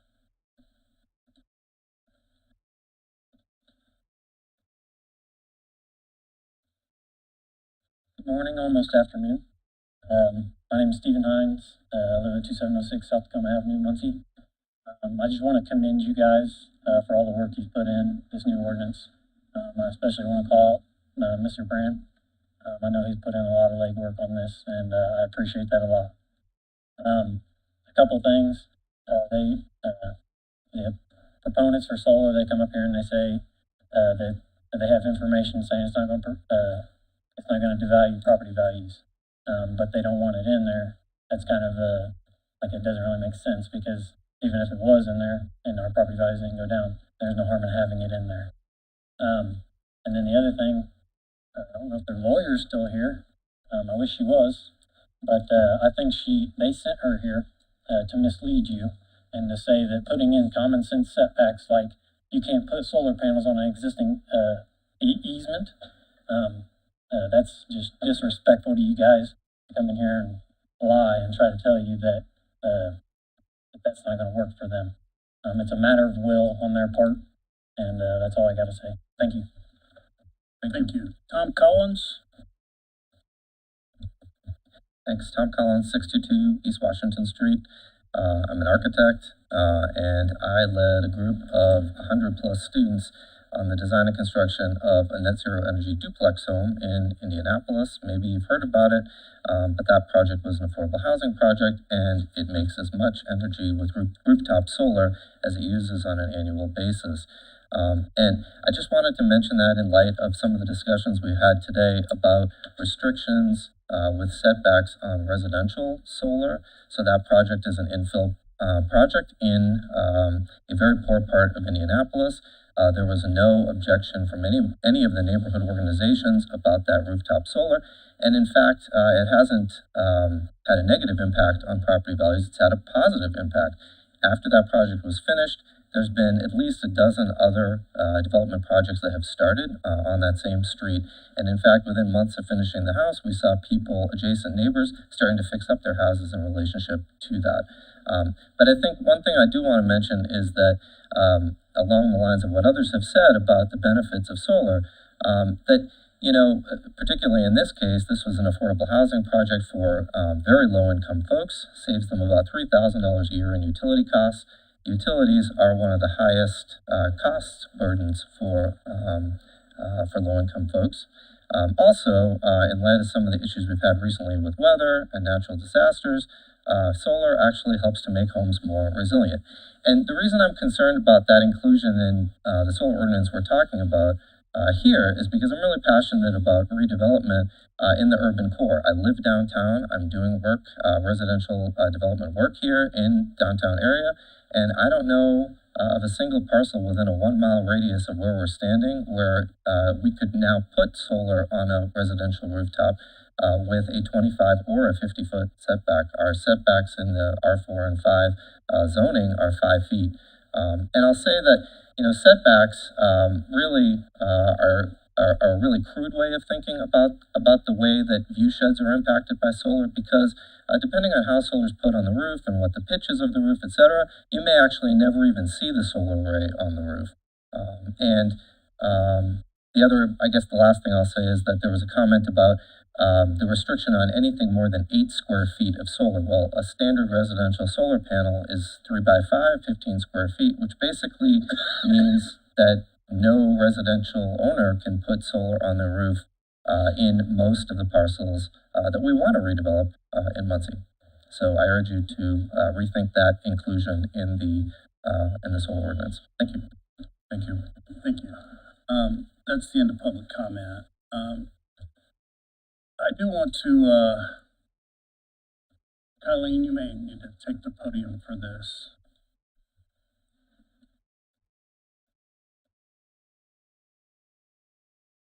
We currently have ordinance in effect for private solar installation in the building codes. Is that correct? Yes. I think we're going to muddy the waters if we add privatized solar installation in this solar ordinance, especially when we already have a private solar ordinance in the building code. I feel like that's going to create an issue. Yeah, it is a separate section. Right now. I would entertain a motion to strike that out of the solar ordinance. I haven't read that. Have you guys read that? I've not read it. I've not. But again, we already have an ordinance for that. And we could amend that at some point, or we could ask the planning commission to amend it. I don't think we need it in this solar ordinance if we already have it. Yeah, I'd like to read it and see if it lines up with the concerns that I was hearing from property owners. I'll find it. What is your pleasure? You wanna see how big it is, or? Well, I respect the fact that there's something in there. I don't know what it says. You guys don't know what it says, so I don't know if it's adequate based compared to the concerns that we heard. I can send you all that section so you can review that. Wait 2 weeks. Time to review. Well, this thing's going to the planning commission, Yeah, it's right? going to The planning commission's gonna so- set a special meeting, and these comments can be considered by the planning commission too. The planning commission could say there's 7 people. They could say, hey, we already have an ordinance for this, let's wipe that part out. Or they could say, hey, we need to reconsider what's already in there. I need to read it. They could remove it. You wanna make that motion? Yeah, What's your motion? What's your motion? to remove it, or let you read it, and then, Well, I think we should all read it. We can't, if we're gonna take action, we need to take action now with that part of it, is my point.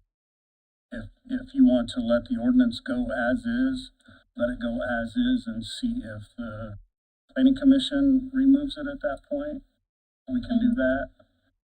If it comes back here for a second reading, we could remove it at that point. they can't remove it. Absolutely, they can. Sure, they can. Or we could remove it on the last reading. And just another comment, if what you're proposing, since it contradicts what's in there for personal, development on a home, in order for what you're talking about to be passed, the other would then be in contradiction of that, and something would need to be amended. I agree, you're not gonna, a 50-foot setback works fine if you're a farmer and you have a farm field next to you that you can put your private solar panels in. 50-foot setback doesn't work if you're a private homeowner with half acre or whatever that you want a solar. Yeah, it's for ground mounted, not roof mounted. I know people keep bringing in the roof mounted stuff, but I thought we clarified that this would be for ground mounted solar. The roofs, that wouldn't be part of this. So you wanna let it go as is then? I do. Yeah, I'll second that. Okay, I was just gonna bring it up, so it'll go to the planning commission as is. Kylene, I think, it would be important to bring that up in the meeting, that the 2 ordinance may conflict.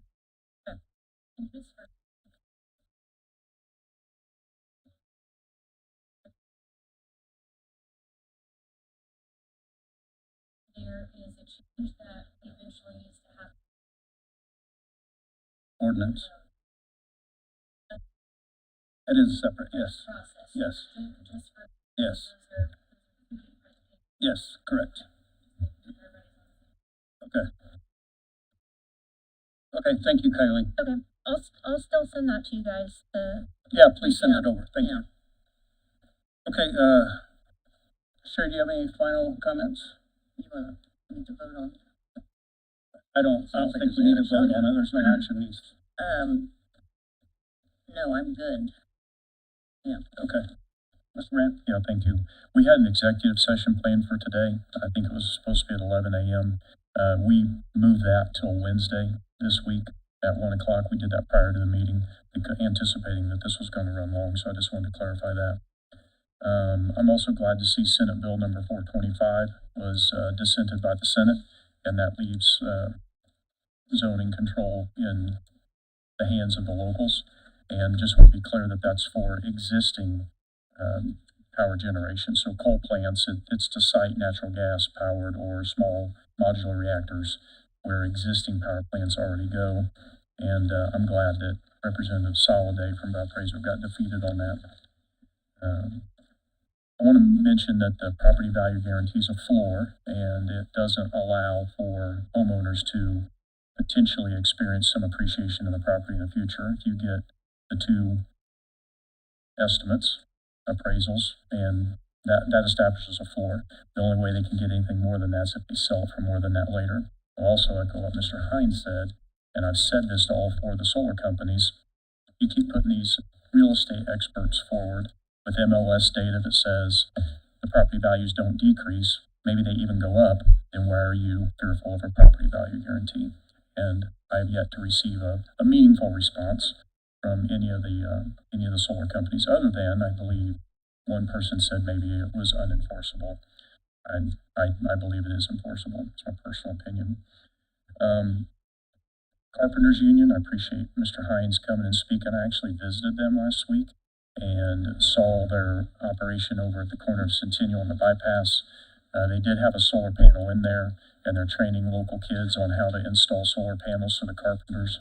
And they have wires on the back of them, so they would have to get their electricians also trained, so I was glad to see that. I committed to asking the solar companies, because there are 4 different types of panels, as I understand it, if they would be willing to get the Carpenters Union a sample of their panel so that they can train local kids on carpentry and electricians on how to install it. These projects, should they come to fruition, will generate quite a few construction jobs, but traditionally, like in Randolph County, most of those jobs come from out of county. And I know Randolph County is completely different than Delaware County, so comparing the two isn't great, but that's the closest relevant example that we have today, because they're installing a huge solar facility over there right now. This is to the employees of the county. Make sure you're taking your training like you're supposed to. IT sends out training. It's called Know Before. Make sure we're getting that taken. I understand some people are protesting that for whatever reason. That is a requirement. You have to take that training. Also, I mentioned I think in the January 6th meeting that we were going to do some studies on utility costs at the county, and one of the ones that we started with was American Electric Power, the electricity. That's our largest utility bill is electricity, and it's not. It has not disappointed. What we found out is we're paying too much. We're on the wrong tariff rate in some cases, based on the utilization that we have when our peak power factor comes in, and the overabundance, which is unusual, of capacitance, especially in this building as it relates to power factor correction. So in the basement of this facility, we have a 150 kVAR capacitance bank that's on, and it offsets the peak demand times. And since this building only runs, quote unquote, for 8 hours a day, we have too much capacitance. And that's I'm not used to that. I came from manufacturing. We didn't have enough capacitance. We'd install millions of dollars a year in capacitance to try to get our electric bills down. So what we do, we shut it off. And I expect we'll see a big reduction in our electric bill here at the county building, as well as some of the other buildings where we've got them on the right tariff rates. So I just wanted to share with people that we're continuing to work on cost avoidance and cost savings activities in light of Senate Bill 1 coming our way. Also, we are doing a dependent audit. Anyone that's any county employee, there are about 420, takes county benefits. The dependents that are on those benefits plan, we've been auditing those, and we've drawn a line in the sand for May 1st.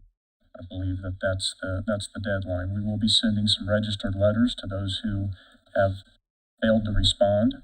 I hope it's due to oversight, not out of obstinance. So we will be sending registered letters to those folks. Just want to make that clear. Please. We're going to give you till May 1st to respond with appropriate information. After May 1st, then the dependents will be removed from the insurance. We'll make it very clear. You've had a couple months, month and a half. Yeah, we started, I believe we started this beginning of February. We'll make that clear. Make sure that gets in the minutes, please.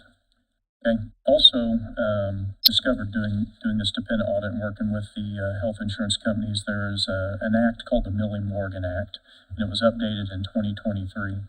And that Milley-Morgan Act allows current government employees to draw on their PERF, their Public Employee Retirement Fund plan, while they're still employees. You have to meet some requirements. There's a total number of 85. It's made up of your age, which is 65 years plus 20 years of of service to the county or the city or wherever, and you can sign up for the Mill and Morgan Act. It allows you to draw on your perf retirement while you're still working. And we have, it looks to me like around 65 people that qualify. I think only 2 or 3 participate. So this is an awareness. And if you want to know more, please consult with Human Resources. We're also bringing in the perf group from the state to have meetings with people here at the county building and at the Justice Center to educate people. Once those meetings happen, I would also strongly encourage you to meet with your financial advisor, your tax preparer, advisor, those types of things. I wouldn't make a decision based on that. Also, reminder: Walnut Street's going to be shut down here between Jackson and Maine for a water main project. I saw ECI out there marking this morning. I think that starts happening here in just about another week. And at the Justice Center, we did a portion of the paving project out there this weekend. We had to break that up into 2 phases because of the construction going on at the mental health facility out there. So the main parking lot where the visitors park on the east side was done and completely restriped. We moved the handicap up into the visitors parking area, and we relocated those signs, and all the striping was done. We also did a temporary restriping of the south lot over there. People were parking everywhere. I mean, it looked like a cat's breakfast. It was all over the place.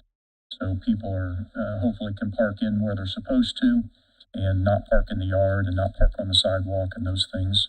Most importantly, we put in an offloading zone where the bus can stop, where the shred-it guy can stop, USPS and others. They were pulling up on our sidewalks, and I don't want to see them break down the new concrete that's out there. So the next phase will be probably not until the BW Construction has their fence down. I'm estimating early July, something like that. We'll get the rest of it paved out there, and then we'll completely restripe it. So, I think that's it, Mr. President. Thank you. Did you say for the record it looked like a cat's breakfast? Yeah, a cat's breakfast. You ever seen a cat eat? The food's all over the place. It's just a big mess. It's a cat's breakfast. Entertain a motion for recess. Recess. Second. We have a motion to recess and a second. Ed, would you call the roll, please? Mr. Reagan. Yes. Mr. Moran. Yes. Mr. Henry. Yes.